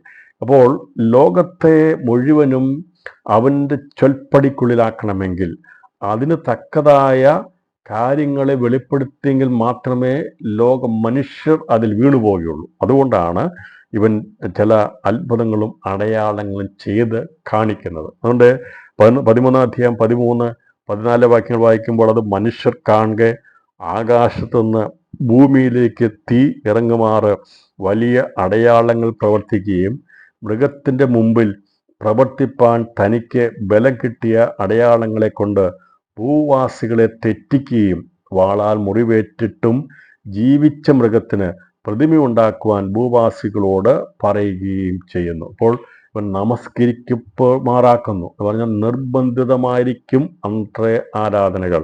എല്ലാ പൈശാചിക പ്രവൃത്തികളും നിർബന്ധമാണ്. നമുക്കറിയാം, നമ്മളൊരു ദിവസം പ്രാർത്ഥിച്ചില്ലെങ്കിൽ നമ്മളെ ദൈവം വന്ന് ഉപദ്രവിക്കുകയൊന്നുമില്ല, അല്ലേ? നമുക്ക് ഇന്നത് ചെയ്യണമെന്നുള്ള കൃത്യനിഷ്ഠയോടെ ചെയ്യണം നിർബന്ധമൊന്നുമില്ല. ഇങ്ങനെയുണ്ടോ? ഇല്ല. നമ്മൾ ഉപവസിച്ചു, 40 ദിവസം ഉപവസിക്കുക. ഒരു ദിവസം ഉപവസിച്ചപ്പോൾ എന്തെങ്കിലും ഒരു സാധനം അല്പം നമ്മൾ അബദ്ധത്തിൽ കഴിച്ചാൽ അന്നേരം തന്നെ വന്ന് നമ്മളെ അതിൻ്റെ കോപത്തിൽ ദൈവം നമ്മളെ ശിക്ഷിക്കുന്ന ദൈവം എന്നല്ല, കർത്താവ് ക്ഷമയുള്ളവന്. എന്നാൽ പൈശാചികത എന്ന് പറയുമ്പോൾ അത് നിർബന്ധമാണ്. അതങ്ങനെ ചെയ്തേ പറ്റുള്ളൂ. നിർബന്ധത്തിൽ ചെയ്യിക്കുന്നതാണ്. പ്രിയപ്പെട്ടവരെ, ആത്മാവുള്ളിടത്ത് സ്വാതന്ത്ര്യമാണെങ്കിൽ പിശാചുള്ളിടത്ത് നിർബന്ധമാണ്. നിർബന്ധിപ്പിച്ച് ചെയ്യിപ്പിക്കും. അതുകൊണ്ട് നമ്മളും നമ്മുടെ തലമുറകളോടൊന്നും ഒന്നും നിർബന്ധിക്കേണ്ട. അവർക്കും നമ്മുടെ സ്വാതന്ത്ര്യം കൊടുത്താൽ മതി. നമ്മളവരെ സ്നേഹിച്ചാൽ മതി. അവർക്ക് വേണ്ടി പ്രാർത്ഥിച്ചാൽ മതി. നിർബന്ധിച്ച് അടിച്ചേൽപ്പിക്കരുതൊന്നും. ഒരുപക്ഷെ അവർ വിശ്വാസത്തിലേക്ക് അല്ലെങ്കിൽ പ്രാർത്ഥനയിലേക്കൊന്നും വലിയ താല്പര്യം കാണിക്കുന്നില്ലെങ്കിൽ ഞാനിന്ന് ഇവിടെ പറയുന്നത്, അവരെ ആരെയും അടിച്ചേൽപ്പിച്ചൊന്നും ചെയ്യരുത്. നിർബന്ധിച്ച്, അല്ലെങ്കിൽ നീ ഇന്ന് പ്രാർത്ഥനയ്ക്ക് ഇരുന്നില്ലെങ്കിൽ നിനക്ക് ആഹാരമില്ലെന്ന് പറയരുത്. നീ ഇന്ന് പ്രാർത്ഥനയ്ക്ക് വന്നില്ലെങ്കിൽ നിനക്ക് ഞാൻ നിൻ്റെ കോളേജിലെ ഫീസ് തരുതെന്ന് പറയരുത്. ഞാൻ പറഞ്ഞത്, അങ്ങനെ ആരെയും ആരാധിപ്പിക്കേണ്ട, അങ്ങനെ ആരെയും നിർബന്ധിച്ച് ചെയ്യിപ്പിക്കേണ്ട ആവശ്യമില്ല. അവിടെ ആത്മാവിൻ്റെ സ്വാതന്ത്ര്യമാണുള്ളത്. ഞാനിവിടെ പറഞ്ഞത്, പൈശാചികൻ മുഴുവനും നിർബന്ധിച്ച് ചെയ്യുന്നതുകൊണ്ടാണ് ലോകം മുഴുവനും പെട്ടെന്ന് അതിൻ്റെ കീഴിലായി പോകുന്നത്. ഞാൻ പറഞ്ഞൊരു കാര്യം മനസ്സിലായല്ലോ. നിങ്ങളെ വഴക്ക് പറയരുതെന്നോ അവരെ പ്രാർത്ഥിപ്പിക്കരുതെന്നോ അല്ല ഞാൻ പറഞ്ഞതിൻ്റെ അർത്ഥം. ദൈവസ്നേഹത്തിൽ ദൈവം നമ്മളോട് ക്ഷമിച്ചതുപോലെ നാം എല്ലാവരോടും ക്ഷമിക്കുകയും സ്വാതന്ത്ര്യം ഉണ്ട് ഉള്ളതുകൊണ്ട് നിർബന്ധിച്ചാരെയും ഒരു കാര്യം ചെയ്യാൻ പാടില്ല. നിർബന്ധിപ്പിച്ചാരെയും ഉപസിപ്പിക്കരുത്. നിർബന്ധിപ്പിച്ചാരെയും ആരാധനയ്ക്ക് കൊണ്ടുപോകരുത്. നിർബന്ധിപ്പിച്ചാരെയും ഒരു സ്നാനപ്പെടുത്താൻ കൊണ്ടുപോകരുത്. ദൈവിക നിയമങ്ങളിൽ, ദൈവിക കാര്യങ്ങളിൽ നിർബന്ധമില്ല. അതവർക്ക് സ്നേഹത്തിലാണ് ചെയ്യേണ്ടത്. അതുകൊണ്ട് സ്നേഹത്തിലാണ് നാം ഇത് ചെയ്യുന്നത്. അല്ലാതെ ഇത് ചെയ്തില്ലെങ്കിൽ അങ്ങനെ സംഭവിച്ചെന്ന് പേടിപ്പിച്ചല്ല നമ്മളെ വിശ്വാസത്തെ കർത്താവ് കൊണ്ടുവന്നത്. നമുക്ക് കാര്യങ്ങളെ മനസ്സിലാക്കി തരികയാണ് ചെയ്തത്. ഞാൻ പറഞ്ഞല്ലോ, സുവിശേഷം ഒരിക്കലും നിർബന്ധിപ്പിച്ചല്ല. നിങ്ങൾ സ്നാനപ്പെട്ടില്ലെങ്കിൽ, ദൈവസഭയിൽ ആരാധിച്ചില്ലെങ്കിൽ നാളെ നിങ്ങളുടെ കാര്യങ്ങളെല്ലാം തകർന്നു പോകുമെന്ന് പറഞ്ഞാണോ വിശ്വാസി കൊണ്ടുവന്നത്? അല്ല. ഈ ലോകത്ത് ഒരു കുഴപ്പവും ഉണ്ടാകത്തില്ല. യേശുവിനെ ആരാധിച്ചില്ലെങ്കിൽ, സുവിശേഷം അനുസരിച്ചിട്ടില്ലെങ്കിൽ ഇവിടെ ഒരു കുഴപ്പം നിങ്ങൾക്കുണ്ടാകത്തില്ല, ഒരു പ്രശ്നം ഉണ്ടാകത്തില്ല. ഏറ്റവും സുഖകരമായ ജീവിതം വേണം ജയിക്കാൻ സാധിക്കും. പക്ഷേ ഇവിടുത്തെ ശ്വാസം പോയി കഴിയുമ്പോഴാണ് പിടിവീഴുന്നത്. അപ്പം അതുകൊണ്ടാണ് സുവിശേഷം നിർബന്ധിക്കാതെ ബുദ്ധിക്ക് തെളിവായി പറഞ്ഞു കൊടുക്കുന്നത്. നമ്മളൊരിക്കലും ആരെയും നിർബന്ധിച്ച് വിശ്വാസത്തിലേക്ക് കൊണ്ടുവരത്തില്ല, ഒരു ആളെ പേടിപ്പിച്ചും കൊണ്ടുവരത്തില്ല, ഭയാനകത പറഞ്ഞല്ല വിശ്വാസത്തിലേക്ക് കൊണ്ടുവരുന്നത്. അല്ല, ഒരിക്കലും അത് ചെയ്യത്തില്ല. ഞാൻ പറഞ്ഞല്ലോ, നഗരത്തിൻ്റെ ഭീകരതയെക്കുറിച്ച് പ്രസംഗിക്കും, പക്ഷേ അതല്ല നമ്മുടെ മുഖ്യ വിഷയം. നാം പ്രസംഗിക്കുന്ന ക്രിസ്തുവിൻ്റെ സ്നേഹത്തെയാണ്, യേശുവിൻ്റെ സ്നേഹത്തെയാണ് നമ്മൾ വെളിപ്പെടുത്തുന്നത്. നമ്മൾ പ്രസംഗിക്കുന്നത് ഭയപ്പെടുത്തുന്ന കാര്യങ്ങൾ പറഞ്ഞ് അവരെ ഭീതിപ്പെടുത്തിയല്ല വിശ്വാസത്തിലേക്ക് കൊണ്ടുവരുന്നത്. നാം വിശ്വാസത്തിലേക്ക് കൊണ്ടുവരുന്നത് നമുക്ക് ലഭിക്കാൻ പോകുന്ന തേജസ്സിൻ്റെ ദൈവകൃപയെക്കുറിച്ചുള്ള കാര്യങ്ങൾ വെളിപ്പെടുത്തിയാണ് നാം കർത്താവിൻ്റെക്ക് ആൾക്കാരെ കൊണ്ടുവരുന്നത്. അവിടെയാണ് നാം ചെയ്യുന്നത്. ഒരിക്കലും ഇത് ചെയ്തില്ലെങ്കിൽ അങ്ങനെ കാലൊടിയും കൈയൊടിയും, നീ വിശ്വാസി വന്നില്ലെങ്കിൽ അങ്ങനെയാണെന്ന് പറഞ്ഞാൽ അല്ല, പേടിപ്പിച്ചല്ല കൊണ്ടുവന്നാൽ പൈശാചിക ആരാധനയിൽ മുഴുവനും നിർബന്ധമാണ് എന്നുള്ളത് ഇവിടെ രേഖപ്പെടുന്നത്. അതുകൊണ്ടാണ് നമസ്കരിക്കുമാറാക്കുന്നത്. പരിശുദ്ധനാൾ അവിടെ വന്നിട്ട് ആരെയും നിർബന്ധിച്ച് ആരാധിപ്പിക്കുന്നില്ല. അതുകൊണ്ടാണ് പറയുന്നത്, ആഗ്രഹിക്കുന്നവരെ തൃപ്തിപ്പെടുത്തുന്ന ആത്മാവ്. ദൈവം എന്ത് പറയുന്നത്? നിങ്ങൾ ചോദിക്കുന്നില്ല, പരിശുദ്ധാത്മാവിനെ ചോദിപ്പീൻ, എന്നാൽ എത്രയധികം ലഭിക്കുമെന്നാണ് ചോദിച്ചത്. ചോദിച്ചാൽ ലഭിക്കുന്നതാണ് ദൈവിക അഭിഷേകം, ചോദിച്ചാൽ ലഭിക്കുന്നതാണ് ദൈവിക നന്മകൾ. നാം ചോദിച്ചാൽ ദൈവം നമുക്ക് എത്രയോ അധികമായി നൽകും. പക്ഷെ ഇന്ന് നമ്മുടെ പ്രാർത്ഥനയുടെ ലിസ്റ്റ് ഒന്ന് എടുത്ത് നോക്കിക്കേ. രാവിലെ മുതൽ നാം പ്രാർത്ഥിച്ചതിൽ സത്യത്തിൽ ഇന്ന് രാത്രി എത്ര പേർക്ക് പറയാൻ സാധിക്കും, ദൈവത്തിൻ്റെ കൃപയുടെ ആത്മാവ് എനിക്ക് ധാരാളമായി നൽകണമേ എന്ന് പ്രാർത്ഥിച്ച് എത്ര പേരുണ്ട്? എത്ര പേർ ആത്മീയ കാര്യങ്ങൾക്ക് വേണ്ടി പ്രാർത്ഥിച്ചിട്ടുണ്ട്? നമ്മളൊന്നും അങ്ങനെ ആഗ്രഹിക്കാറില്ല, നാം ആവശ്യപ്പെടാറില്ല, പ്രാർത്ഥിക്കാറില്ല. നമ്മുടെ എല്ലാം സിംഹഭാവ പ്രാർത്ഥനയും കർത്താവേ, രോഗം വരരുത്, ദുഃഖം വരരുത്, അനർത്ഥം അപകടം വരരുതെന്നുള്ള മറ്റുള്ള കാര്യങ്ങളൊക്കെയുള്ള ഭൗതിക വിഷയങ്ങളല്ലേ നമ്മുടെ 99% പ്രാർത്ഥനയുടെ ഭാഗത്ത് നടക്കുന്നത്. കർത്താവ് പറഞ്ഞു, നിങ്ങൾ ചോദിക്കുന്നില്ല, യാചിപ്പീൻ എന്നാൽ ഞങ്ങൾക്ക് ലഭിക്കുമെന്ന് പറയും. ഈ ദിവസം കൂടി യാചിക്കാൻ, കർത്താവേ ഞങ്ങൾക്ക് അങ്ങയുടെ കൃപ ധാരാളമായി പകരണമേ, ഞങ്ങളുടെ തലമുറകളുടെ മേൽ പകരണമേ എന്ന് നമുക്ക് പ്രാർത്ഥിക്കാം. ഞാൻ പറഞ്ഞത്, ഈ വർഷത്തിൻ്റെ പ്രാരംഭ സമയങ്ങളിൽ ഈ 6 ദിവസം നാം പ്രാർത്ഥിച്ചതിൽ എത്ര പ്രാവശ്യം നമ്മൾ ആത്മീയ കാര്യങ്ങളുടെ വളർച്ചയ്ക്ക് വേണ്ടി നാം പ്രാർത്ഥിച്ചിട്ടുണ്ട്? എത്ര പേർ പ്രാർത്ഥിച്ചിട്ടുണ്ട്? ഇല്ലെങ്കിൽ നമ്മൾ ഈ ദിവസങ്ങളിൽ കൂടുതലായി ആവശ്യപ്പെടേണ്ടത്, ആഗ്രഹിക്കേണ്ടത്, പൗലോസിൻ്റെ പ്രാർത്ഥനയൊക്കെ എഫെസ്യ ലേഖനത്തെ വായിക്കുമ്പോൾ അദ്ദേഹം കരഞ്ഞ് പ്രാർത്ഥിച്ചത് ആത്മീയ ദൃഷ്ടി പ്രകാശിപ്പിച്ചിട്ട് ക്രിസ്തു വെച്ച് വിളിയുള്ള ആശയെന്ന് മനസ്സിലാക്കി നിത്യതയെക്കുറിച്ചുള്ള കാര്യങ്ങൾ മനസ്സിലാക്കി കിട്ടണമേ, കൊടുക്കണമേ എന്ന് പറഞ്ഞുകൊണ്ടാണ് അദ്ദേഹം കണ്ണീരൊഴുക്കി പ്രാർത്ഥിപ്പാട്ടിടയാക്കുന്നത്. നമ്മുടെ കാഴ്ചപ്പാടുകൾക്ക് മാറ്റം വരണം. ഞാനിവിടെ പറഞ്ഞു വന്നത്, പൈശാചിക ആരാധന ഭൗമിക നന്മയ്ക്ക് വേണ്ടിയുള്ള നിർബന്ധിതമാണ്. ഇത് ചെയ്താൽ ഇന്നത് കിട്ടും, ഇന്നത് ചെയ്താൽ ഇന്നത് കിട്ടും എന്ന് പറയുമ്പോൾ സ്വർഗത്തിലെ ദൈവം അങ്ങനെ പറഞ്ഞിട്ടില്ല, കർത്താവ് അങ്ങനെ പറഞ്ഞിട്ടില്ല. നമ്മൾ ദൈവത്തിൽ സമർപ്പിച്ചു കൊടുത്താൽ കർത്താവ് പറഞ്ഞ് നമ്മുടെ ജീവനും ഭക്തിക്കും ആവശ്യമായതൊക്കെ ദൈവം നൽകാമെന്നാണ് കർത്താവ് പറഞ്ഞിരിക്കുന്നത്. നമ്മുടെ ജീവന് ആവശ്യമായിട്ടുള്ളത്, നമ്മുടെ ഭക്തിക്ക് ആവശ്യമായിട്ടുള്ളത് ദൈവം നൽകും. അത് നമ്മൾ ഒരു ദിവസം പ്രാർത്ഥിക്കാതിരിക്കുന്നത് കൊണ്ട് ദൈവം തരാതിരിക്കത്തില്ലെന്നല്ല, ദൈവം തരും. സൂര്യനെ ഉദിപ്പിക്കുന്നതും മഴ പെയ്യ്ക്കുന്നതും ഇതെല്ലാവർക്കും ഒരുപോലെയുള്ളതാണ്, ഭൂമിയിലുള്ളത് എല്ലാവർക്കും ലഭിക്കും. എന്നാൽ നാം പ്രാർത്ഥിക്കുന്നതിൻ്റെ ഏറ്റവും പ്രധാന ഭാഗം പ്രാർത്ഥിക്കേണ്ടത് ദുഷ്ടൻ്റെ പരീക്ഷയിൽ അകപ്പെട്ടു പോകാം, കർത്താവിൻ്റെ കൃപ നമ്മുടെ മേൽ പകർന്ന് അവൻ്റെ വരവിന് വേണ്ടി ഒരുക്കപ്പെടുവാൻ നമ്മളെയും നമ്മുടെ തലമുറകളെയും നമ്മുടെ പ്രിയപ്പെട്ടവരെയും കർത്താവ് ഒരുക്കാൻ വേണ്ടി ആയിരിക്കണം നമ്മുടെ പ്രാർത്ഥനയുടെ പ്രധാന ഉദ്ദേശമെന്ന് ഇന്ന് രാത്രി ഞാൻ ഓർപ്പിക്കുന്നു. അപ്പോൾ ഇവിടെ നമസ്കരിക്കുമാറാക്കുന്നു അടിമത്തമാണ് ഇവിടെ കാണിക്കുന്നത്. സാത്താൻ അടയാളങ്ങളും അത്ഭുതങ്ങളും കാണിക്കുന്നത് ഭൂവാസികളോട് അതിന് പറയുകയും ചെയ്യുന്നു. പറഞ്ഞാൽ അങ്ങനെ ചെയ്തേ പറ്റുള്ളൂ എന്നുള്ള കൽപ്പന പുറപ്പെടുവിക്കുകയാണ് പൈശാചികൻ. അതിന് വിരുദ്ധമെന്ന് കഴിഞ്ഞാൽ ശിക്ഷയാണ്. നമുക്കറിയാം, നിർബന്ധിതമായിരിക്കുന്ന ആരാധന ബാബേൽ സാമ്രാജ്യത്തിൽ ഉയർന്നിരുന്നു. അവർ നാട്ടിയ ആ ബിംബത്തെ നമസ്കരിച്ചില്ലെങ്കിൽ തീയിലിട്ട് കളയെന്ന് പറഞ്ഞ് അതിന് 3 പേര് മാറി നിന്നു. അവരെ തീയിലിട്ട്, പക്ഷേ തീയുടെ ബലത്തെ ദൈവം കെടുത്തി. നമുക്ക് ദാര്യാവേശ സമയത്ത് പേർഷ്യ, മധ്യ പേർഷ്യ ആ സാമ്രാജ്യത്തിന് സമയത്ത് കാണാൻ സാധിക്കുന്നത് മനുഷ്യനോട് അവനോട് പ്രാർത്ഥിക്കണം, രാജാവിനോട് പ്രാർത്ഥിക്കണം നിയമം വന്നപ്പോൾ ദാനിയേൽ മാറി നിന്നു. ആ സാമ്രാജ്യത്തിൻ്റെ ശക്തി അവനെ സിംഹങ്ങളുടെ ഗുഹയ്ക്കകത്തിട്ട് കളഞ്ഞു. പക്ഷേ ദൈവം സിംഹങ്ങളുടെ വായെ അടച്ച് പ്രാർത്ഥിക്കുന്നതിൻ്റെ വായെ തുറന്നു. അവൻ സ്തോത്രം ചെയ്തെന്ന് അവിടെ ചെന്നപ്പോൾ സ്തോത്രം ചെയ്ത് പ്രാർത്ഥിച്ചെന്ന്. അവൻ പ്രാർത്ഥിച്ച് സ്തോത്രം ചെയ്തതിനാ അവനെ സിംഹങ്ങളുടെ ഗുഹയിലിട്ടത്. പക്ഷേ സിംഹങ്ങളുടെ വായ അടച്ചിട്ട് പ്രാർത്ഥിച്ച് സ്തോത്രം ചെയ്തതിൻ്റെ വായ് തുറന്നിരുന്നു. അവൻ സ്തോത്രം അവിടെയും പറഞ്ഞു. അടഞ്ഞു കിടക്കുന്ന വായുമായി കിടക്കുന്ന സിംഹത്തിൻ്റെ നടുവിലും ദൈവത്തിന് സ്തോത്രം പറഞ്ഞ് പ്രാർത്ഥിച്ചവനായിരുന്നു ദാനിയേൽ. രാത്രിയിലും പ്രിയപ്പെട്ടവരെ, നമ്മുടെ നാവടയ്ക്കാൻ വേണ്ടി ആര് ശ്രമിച്ചാലും സാധിക്കത്തില്ല.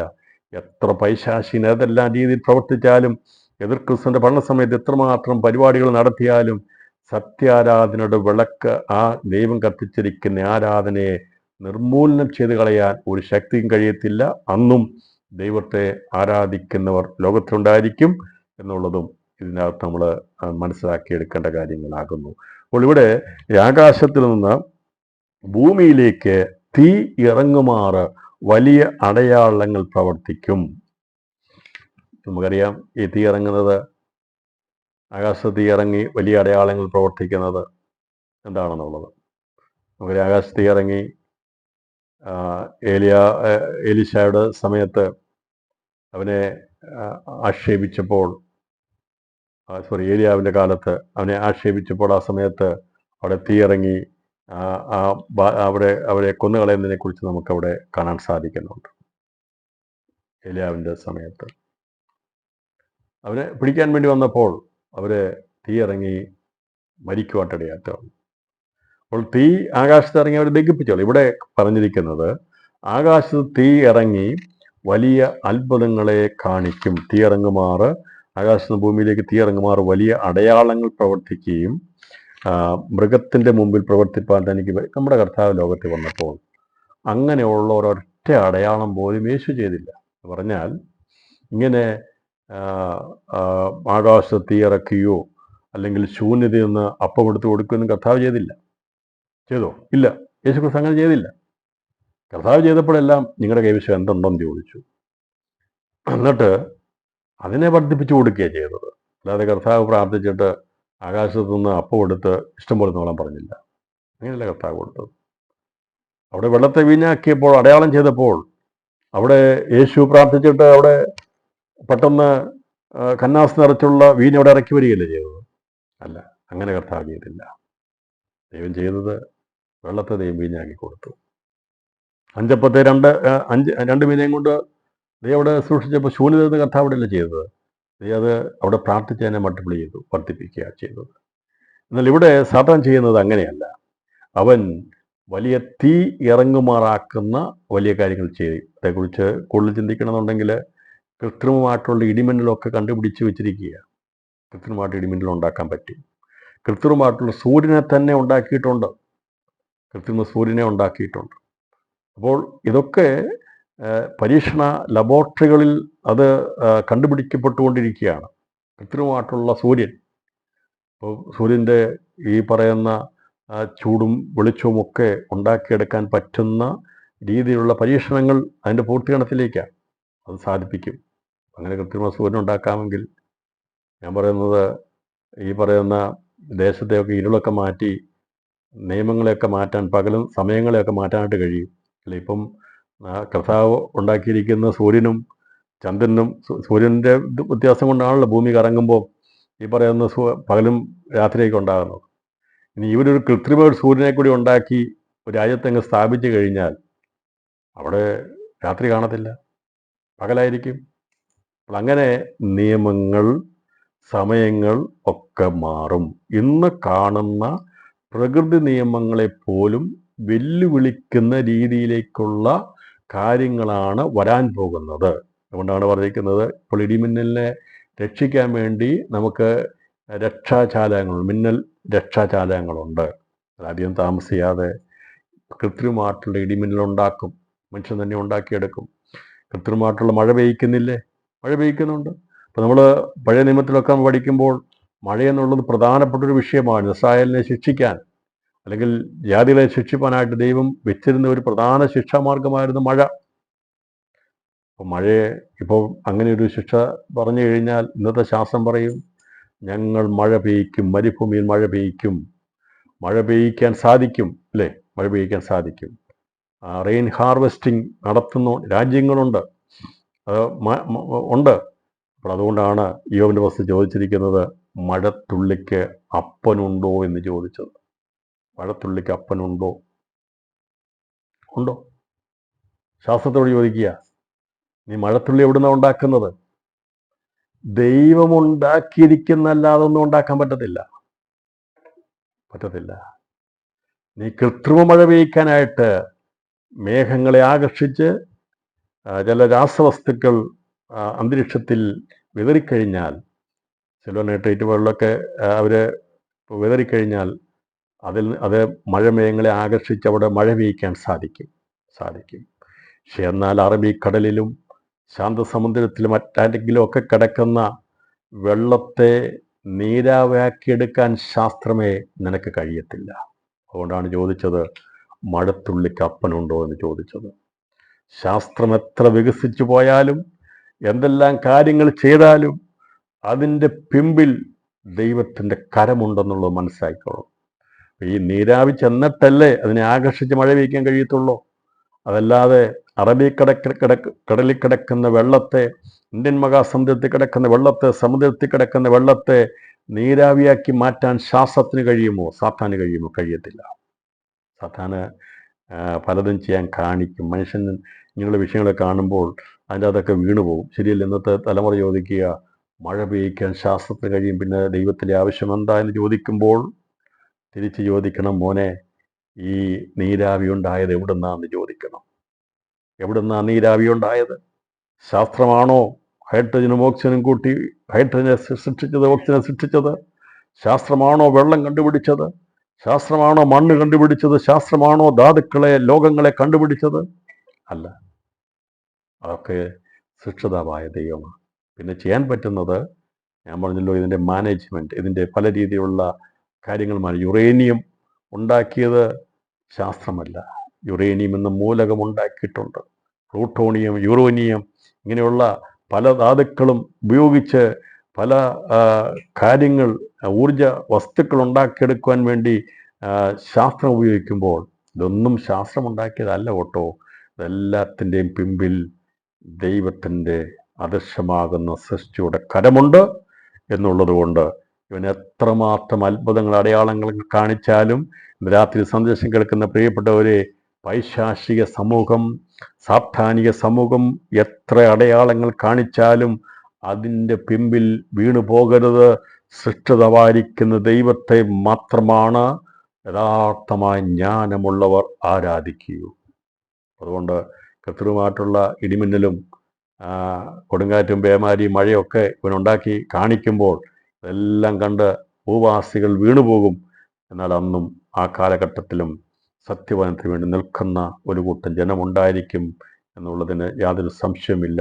അതേ ബോഷ്കിൻ്റെ പ്രവൃത്തികൾ മുഖാന്തരമായി അനേകരെ അസത്യത്തിലേക്ക് നയിച്ചുകൊണ്ടിരിക്കുമ്പോൾ സത്യത്തിന് വേണ്ടി നിൽക്കുവാൻ എപ്പോഴും ദൈവത്തിന് വേണ്ടി നിൽക്കുന്ന ഒരു കൂട്ടം ജനം ഈ ഭൂമിയിൽ നിന്ന് തലമുറ അറ്റുപോകുകയില്ല എന്നുള്ളതും നമുക്ക് ഈ തുടർന്നുള്ള ഭാഗങ്ങൾ ചിന്തിക്കുമ്പോൾ കാണാൻ സാധിക്കും. ദൈവം പറയുന്നത്, ഭൂവാസിനെ തെറ്റിക്കുകയും വാളാൽ മുറിവേറ്റിട്ടും ജീവിച്ച മൃഗത്തിന് പ്രതിമ ഉണ്ടാക്കുവാൻ ഭൂവാസികളോട് പറയുകയും ചെയ്യുന്നു. അപ്പോൾ മുറിവേറ്റിട്ടും ജീവിച്ചെന്ന് എന്ന് പറഞ്ഞാൽ ഇത് ക്രിസ്തുവിന് പ്രതിമ ഉണ്ടാക്കുവാൻ ഭൂവാസികളോട് പറയുകയും ചെയ്യുന്നു. ഇനി പ്രതിമയുടെ കാലമാണ് ഉണ്ടാകാൻ പോകുന്നത്. പ്രതിമയുടെ കാലം, ആ സമയത്താണ് പ്രതിമയുടെ കാലം ഉണ്ടാകുന്നത്.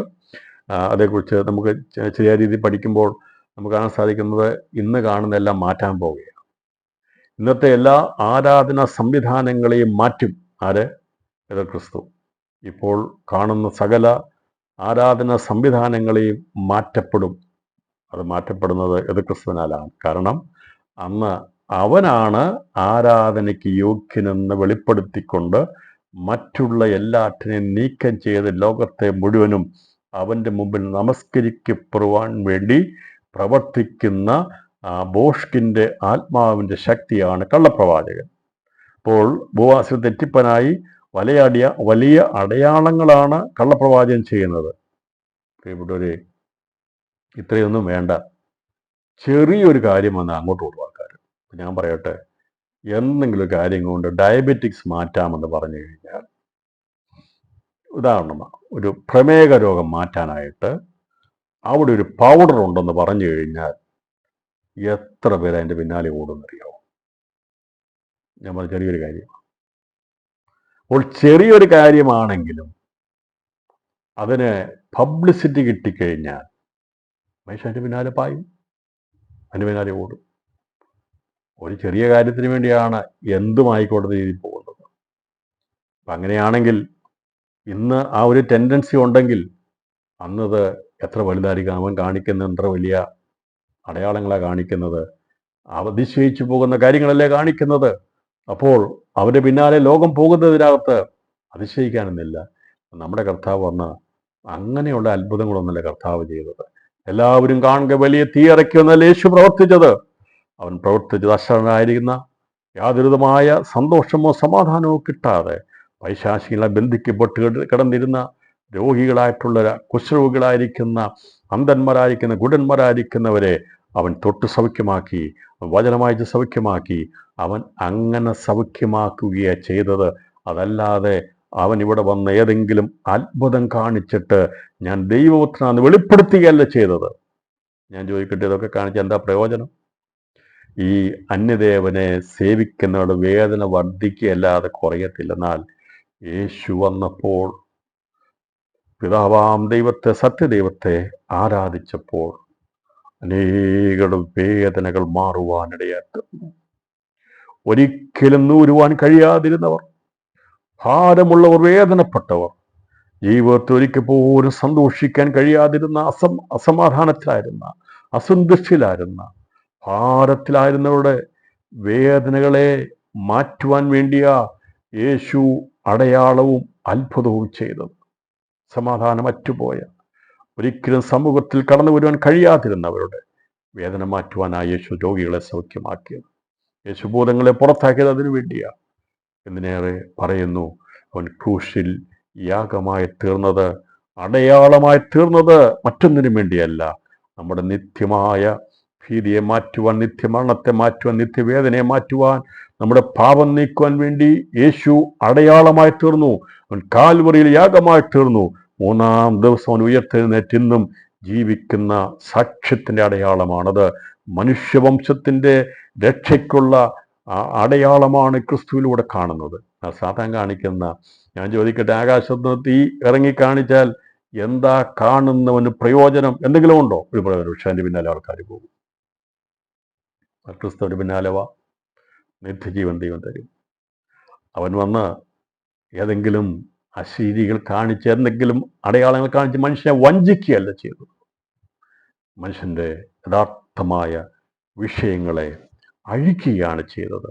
സാത്താൻ്റെ പ്രവൃത്തികളെ അഴിപ്പാൻ ദൈവത്തിന് പ്രത്യക്ഷമായി. ഇതാണ് നമ്മൾ ചിന്തിക്കുന്നത്. പ്രിയപ്പെട്ടവരെ, ഈ പറയുന്ന അടയാളങ്ങളും അത്ഭുതങ്ങളും ഒന്നും മനുഷ്യവംശത്തിന് പ്രത്യക്ഷത്തിൽ ഗുണമൊന്നും ചെയ്യത്തില്ല. പക്ഷേ ഇത് കാണാനുള്ള വലിയ വ്യഗ്രത ഉള്ളതുകൊണ്ട് അതിൻ്റെ പിന്നാലെ ആൾക്കാർ പോകുന്നു. ആകാശത്തിന് ഇടിമിന്നൽ, ആകാശത്ത് തീ ഇറങ്ങി അത്ഭുതം കാണിച്ചാൽ ആ കൂടി വരുന്നവർക്ക് എന്തെങ്കിലും പ്രയോജനമുണ്ടോ? ഒരു പ്രയോജനമില്ല. പക്ഷേ ഇത് കാണുമ്പോൾ ഇവനാണ് ദൈവമെന്ന് പറഞ്ഞുകൊണ്ട് അവനെ നമസ്കരിക്കും. കാരണം മനുഷ്യൻ്റെ ബലഹീനതകളെ ചൂഷണം ചെയ്യുന്നവനാണ് സാത്താൻ. എന്നാൽ നമ്മുടെ കർത്താവ് നമ്മുടെ ബലഹീനതകളെ ചൂഷണം ചെയ്യുകയല്ല ചെയ്തത്.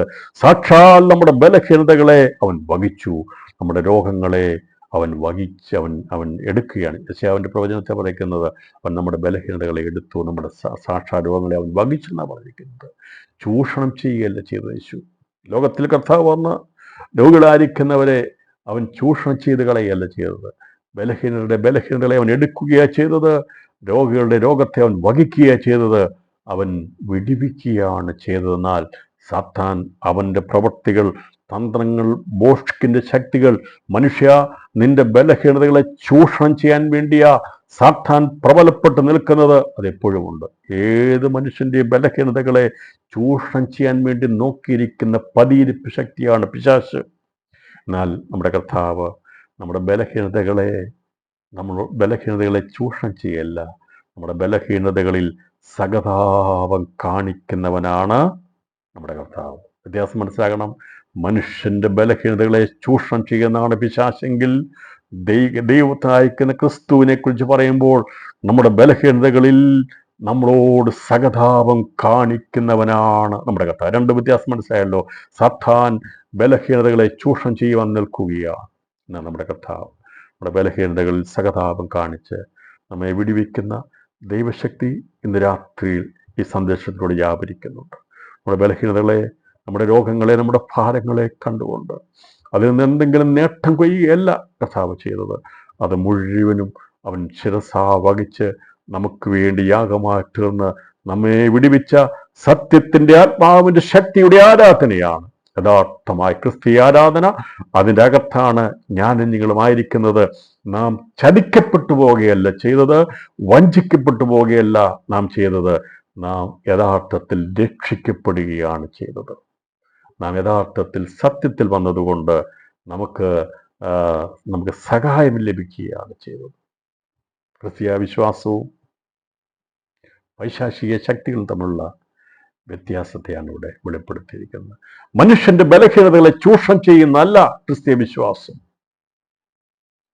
മനുഷ്യന്റെ ബലഹീനതകളിൽ സഹതാപം കാണിച്ച് അവനെ വിടുവിച്ചെടുക്കുന്നതാണ് ക്രിസ്തീയ മാർഗം. അതാണ് എൻ്റെ കർത്താവ്, നമ്മുടെ കർത്താവ് നമുക്ക് കാണിച്ചു തന്നത്. അവനെയല്ലേ നാം ആരാധിക്കേണ്ടത്?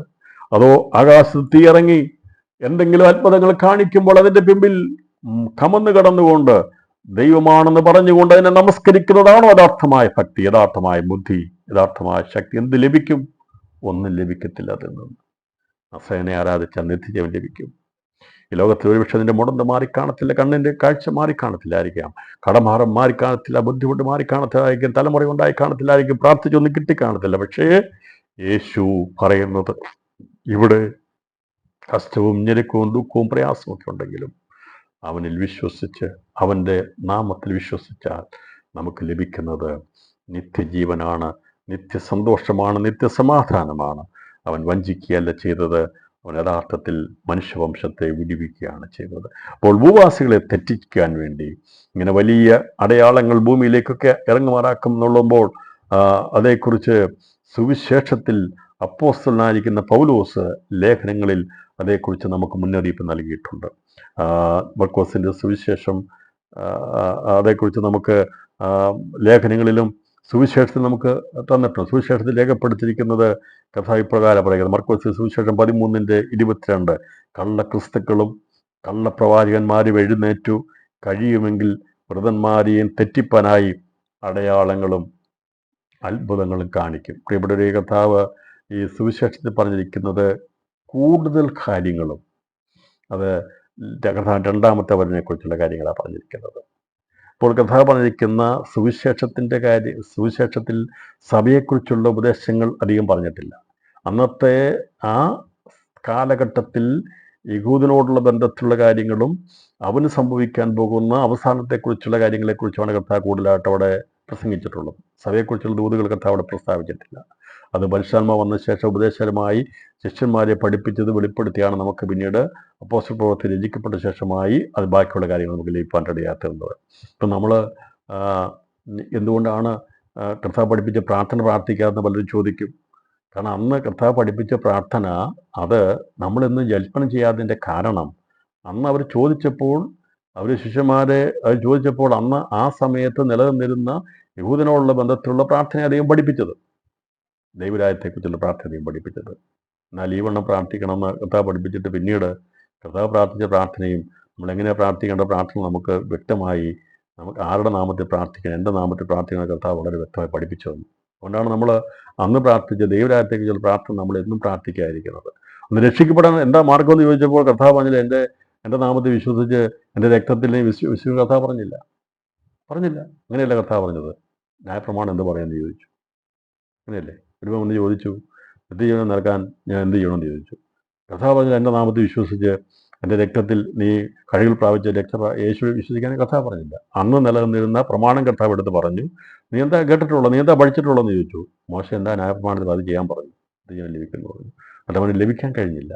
അപ്പോൾ യേശു അവിടെ അത് എന്നിൽ വിശ്വസിച്ചാലെന്ന് പറഞ്ഞില്ല. എന്നാൽ ക്രിസ്തു മുഖാന്തരമുള്ള രക്ഷയെക്കുറിച്ച് യേശു പറഞ്ഞു, അത് അവനിൽ വിശ്വസിക്കുന്നവർക്ക് ലഭിക്കുന്ന രക്ഷയാണ് നമുക്ക് ലഭിച്ചിരിക്കുന്നത്. അപ്പോൾ സുവിശേഷത്തിൽ പറഞ്ഞിരിക്കുന്ന ചില കാര്യങ്ങളെ എടുത്തുകൊണ്ട് എന്തുകൊണ്ട് നമ്മളത് പ്രാർത്ഥിക്കുന്നില്ല എന്ന് ചോദിക്കുമ്പോൾ, അത് അന്നത്തെ ആ സാഹചര്യത്തിലുള്ള ബന്ധത്തിൽ ദൈവരാജ്യത്തെക്കുറിച്ചുള്ള കാര്യങ്ങളെ കഥ പറഞ്ഞിരിക്കുന്നത് യഹൂദനുള്ള ബന്ധത്തിലുള്ള കാര്യങ്ങൾക്കാണ് കൂടുതൽ പറഞ്ഞിരിക്കുന്നത്. ഞാൻ ഇവിടെ പറയാൻ കാരണം, ഇത് പറഞ്ഞിരിക്കുന്നത് വൃതന്മാരെയും തെറ്റിപ്പാനായി. വൃതന്മാർ എന്ന് പറഞ്ഞിരിക്കുന്നത് ഇപ്പോഴത്തെ ആൾക്കാരെ അല്ല. അപ്പോൾ എതിർ ക്രിസ്തുവിൻ്റെ ഭരണസമയത്തുള്ള വൃതന്മാരെ കുറിച്ചാണ് ഇവിടെ പറഞ്ഞിരിക്കുന്നത്. വൃതന്മാരെ കുറിച്ച് കള്ളക്രിസ്തുക്കളും കള്ളപ്രവാചകന്മാരും എഴുന്നേറ്റ് കഴിയുമെങ്കിൽ വൃതന്മാരെയും തെറ്റിപ്പാനായി അടയാളങ്ങളും അത്ഭുതങ്ങളും കാണി. അതിപ്പോൾ ഇപ്പോൾ എടുത്ത് നമ്മൾ ആ പ്രസംഗിക്കേണ്ട ആവശ്യമില്ല. കാരണം ഇപ്പോൾ അങ്ങനെയുള്ള ഒരു സ്ഥിതിയിലേക്ക് വന്നു. പിന്നെ ഉണ്ട്, അതൊക്കെ ഞാൻ പറഞ്ഞല്ലോ, ഇത് കള്ളപ്രവാചകന്മാരും ക്രിസ്തുക്കളും എഴുന്നേറ്റത് 1-ാം നൂറ്റാണ്ട് മുതൽ എഴുന്നേറ്റു. അതിൻ്റെ അവസാന പ്രതിനിധികളായിട്ടാണ് കള്ളക്രിസ്തുവും എതിർ ക്രിസ്തുവും കള്ളപ്രവാചകനും പ്രത്യക്ഷപ്പെടുന്നത്. പക്ഷേ ഇവിടെ കള്ളപ്രവാചകന്മാർ എഴുന്നേറ്റ് കഴിയുമെങ്കിൽ വ്രതന്മാരെയും തെറ്റിപ്പാനായി അടയാളങ്ങൾ അത്ഭുതം കാണിക്കുമെന്ന് പറഞ്ഞ് പരിശുദ്ധാത്മാവുള്ള സമയത്ത് അത് അത്ര പ്രബലപ്പെടത്തില്ല. എന്നാൽ പരിശുദ്ധാത്മാവ് സഭയെടുക്കപ്പെട്ട ശേഷമായ 3 വർഷത്തെ സാധാരണ മോഹോത്തരവ് കഴിഞ്ഞു കഴിയുമ്പോൾ വ്രതന്മാരായിട്ടെന്ന് മാറി നിൽക്കുന്ന, വ്രതസ്ഥരായിരിക്കുന്ന, എന്ത് ജീവൻ കൊടുക്കാൻ പോലും തയ്യാറായിട്ട് നിൽക്കുന്നവരെ പോലും തെറ്റിക്കുന്നൊരു കാലഘട്ടം വരും എന്നുള്ളതാണ് കർത്താവ് അവിടെ പറഞ്ഞിരിക്കുന്നത്. ലോകാവസാനത്തെ അന്ത്യനാളെന്നുള്ള ബന്ധത്തിലുള്ള കാര്യങ്ങളെക്കുറിച്ച് അവിടെ പറഞ്ഞിരിക്കുന്നത്. അപ്പം ദൈവം അടയാളങ്ങളാലും അത്ഭുതങ്ങളാലും വിവിധ വീര്യപ്രവർത്തികളാലും തൻ്റെ ഇഷ്ടപ്രകാരം പരിശുദ്ധാത്മാവിനെ നൽകിക്കൊണ്ട് സാക്ഷി നിന്നവർ നമുക്ക് ഉറപ്പിച്ചു തന്നതുമാണ് സുവിശേഷം എന്ന സത്യവചനം. ഇബ്രായർക്കെഴുതിയ ലേഖനം 2-ാം അധ്യായം 3-ാം വാക്യത്തിൽ പറഞ്ഞിരിക്കുന്നു, ദൈവം അടയാളങ്ങളാലും അത്ഭുതങ്ങളാലും വിവിധ വീര്യപ്രവർത്തികളാലും തൻ്റെ ഇഷ്ടപ്രകാരം പരിശുദ്ധാത്മാവിനെ നൽകിക്കൊണ്ട്. എന്താ അടയാളം? ദൈവം എന്താ അടയാളമാണ് കാണിച്ചത്? എന്താ അത്ഭുതങ്ങളാണ് കാണിച്ചത്? വിവിധ വീര്യപ്രവർത്തികളാൽ തന്നെ നമ്മളെല്ലാം കണ്ടോ? ഞാൻ വിശ്വാസം വന്നപ്പോൾ, നിങ്ങൾ വിശ്വാസം വന്നപ്പോൾ ചെങ്കടൽ വിഭാഗിക്കുന്നത് കണ്ടോ? യോർദാൻ വിഭാഗിക്കുന്നത് കണ്ടോ? കണ്ടില്ല, നമ്മളാരും കണ്ടില്ല. പിന്നെ എന്താണ് അത്ഭുതങ്ങളും അടയാളങ്ങളും? യേശുവിൻ്റെ ജനനം, യേശുവിൻ്റെ പ്രവൃത്തികൾ, യേശുവിൻ്റെ ക്രൂശിലെ മരണം, അവൻ്റെ 3-ാം ദിവസത്തെ ഉയർത്തെഴുന്നേൽപ്പ്. ഇതിനേക്കാൾ അപ്പുറമായിട്ടുള്ള അടയാളം എന്താണ്? അത്ഭുതം എന്താണ്? അവർ ചോദിച്ചില്ലേ, നീ ഒരടയാളം ചെയ്ത് കാണിക്കാൻ പറഞ്ഞപ്പോൾ കർത്താവ് പറഞ്ഞു, എന്തൊരടയാളമാണ് ഞാൻ ഇനി കാണിക്കേണ്ടത്? യോന കടലാനയുടെ വയറ്റിരുന്ന പോലെ, മനുഷ്യപുത്രൻ കടലാനയുടെ വയറ്റിരുന്ന പോലെ ഭൂമി ഉള്ളിൽ 3 രാവും 3 പകലും ഇരിക്കുമെന്ന് പറഞ്ഞു. പിന്നെ യഹൂദനോട് പറഞ്ഞു, നിങ്ങൾ ഈ ആലയം പൊളിപ്പീൻ, മന്ദിരം പൊളിപ്പീൻ, ഞാനിതിനെ 3 ദിവസം കൊണ്ട് പണിയുമെന്ന് പറഞ്ഞു. കർത്താവ് പറഞ്ഞ അടയാളം അതാ. ഈ അടയാളവും അത്ഭുതവുമാണ് ദൈവത്തിൻ്റെ പരിശുദ്ധാത്മാവ് നമുക്ക് വെളിപ്പെടുത്തി തരുന്നത്. അല്ലാതെ നമ്മൾ വിശ്വാസം വന്നപ്പോൾ എന്തെങ്കിലും അത്ഭുതം കണ്ടിട്ടല്ല ഞാൻ വിശ്വാസം വന്നത്, എന്തെങ്കിലും അടയാളങ്ങൾ കണ്ടിട്ടല്ല ഞാൻ വിശ്വാസം. പക്ഷെ എന്നാൽ ഞാൻ വിശ്വാസി വരാനുള്ള, അല്ലെങ്കിൽ നമ്മൾ വിശ്വാസി വരാനുള്ള പരിശുദ്ധാത്മാവ് നമുക്ക് ഉറപ്പിച്ചു തന്ന അടയാളമുണ്ട്. യേശു ക്രിസ്തു, അവൻ കാണിച്ച അത്ഭുതങ്ങൾ, അവൻ്റെ പ്രവൃത്തി, അവൻ്റെ ജനനം ഒരു അത്ഭുതമാണ്, അവൻ്റെ ജനനം ഒരു അടയാളമാണ്. യേശുവിൻ്റെ ജീവിതം ഒരു അടയാളമാണ്, ഒരു അത്ഭുതമാണ്. യേശുവിൻ്റെ മരണ പുനരുത്ഥാനം, അവൻ്റെ സ്വർഗാരോഹണം, അവൻ്റെ വചനങ്ങളെല്ലാം അടയാളങ്ങളും അത്ഭുതങ്ങളുമാണ്. നമ്മളതിലാണ് വിശ്വസിക്കുന്നത്. അതല്ലേ നമ്മൾ വിശ്വസിച്ചത്? അതല്ലേ ഇന്ന് രാത്രി നമ്മുടെ ശക്തിയായി നിൽക്കുന്നത്? അതോ നിങ്ങൾ ഏതെങ്കിലും കണ്ടിട്ടുള്ള ഏതെങ്കിലും അത്ഭുതം കണ്ടാണോ വിശ്വാസി വന്നത്? അല്ല, നമ്മുടെ ക്രിസ്തുവാകുന്ന സ്വർഗത്തിൻ്റെ അടയാളത്തെ വിശ്വസിച്ചു. അത്ഭുതമായിരിക്കുന്ന അവൻ്റെ പ്രവൃത്തികൾ വചനത്തിൽ നാം വിശ്വസിക്കുന്നു. അതാണ് ഇവിടെ പറഞ്ഞിരിക്കുന്നത്. ദൈവം അടയാളങ്ങളാലും അത്ഭുതങ്ങളാലും വിവിധ വീര്യപ്രവർത്തികളാലും തൻ്റെ ഇഷ്ടപ്രകാരം പരിശുദ്ധാത്മാവിനെ നൽകിക്കൊണ്ടും സാക്ഷി നിന്നു. പിന്നീട് കർത്താവിൻ്റെ നാമത്തെ അടയാളങ്ങൾ നടന്നിട്ടുണ്ട്, ഭൂതങ്ങൾ പുറത്തായിട്ടുണ്ട്, അതെ, രോഗികൾ സൗഖ്യമായിട്ടുണ്ട്, മുടന്തർ എഴുന്നേറ്റിട്ടുണ്ട്. അതൊക്കെയും അടയാളങ്ങളാണ്. ഇന്നും അടയാളങ്ങളുണ്ട്. മരിച്ചവർ ഉയർത്തെഴുന്നേൽക്കും. അതേ, കർത്താവിൻ്റെ നാമത്തിൽ അത്ഭുതങ്ങളും അടയാളങ്ങളും നടക്കും. പക്ഷെ എന്നാൽ എന്നേക്കും നിൽക്കുന്ന, ഏത് കാലഘട്ടത്തിൽ നിൽക്കുന്ന അടയാളം ക്രിസ്തുവിൽ നമുക്ക് ദർശിക്കാൻ കാണും. അവൻ്റെ ജനനം, അവൻ്റെ പ്രവൃത്തികൾ, അവൻ്റെ മരണം, അവൻ്റെ പുനരുത്ഥാനം, അതെ, അവൻ്റെ സ്വർഗാരോഹണം, ഇന്നും സംസാരിക്കുന്ന ക്രിസ്തു അവൻ അടയാളമാണ്, അത്ഭുതമാണ്. അതിനേക്കാൾ അപ്പുറമായിട്ട് അടയാളം, അത്ഭുതമില്ല. ഇന്നും ദൈവത്തിൻ്റെ പരിശുദ്ധാത്മാവ് അടയാളങ്ങളും അത്ഭുതങ്ങളും ചെയ്യുന്നുണ്ട്. അത് വചനത്തെ ഉറപ്പിക്കാൻ വേണ്ടിയാണ് ആ വചനം അത്ഭുതങ്ങളെ ചെയ്തുകൊണ്ടിരിക്കുന്നത്. അപ്പോൾ മനുഷ്യരെ എങ്ങനെയെങ്കിലും സുവിശേഷം ഘോഷിക്കപ്പെട്ട നൂറ്റാണ്ട് മുതൽ മനുഷ്യനെ എങ്ങനെയെങ്കിലും തെറ്റിച്ച് കളയാനുള്ള പദ്ധതികൾ ശത്രുവായ സാത്താൻ ആവിഷ്കരിച്ചിരുന്നു.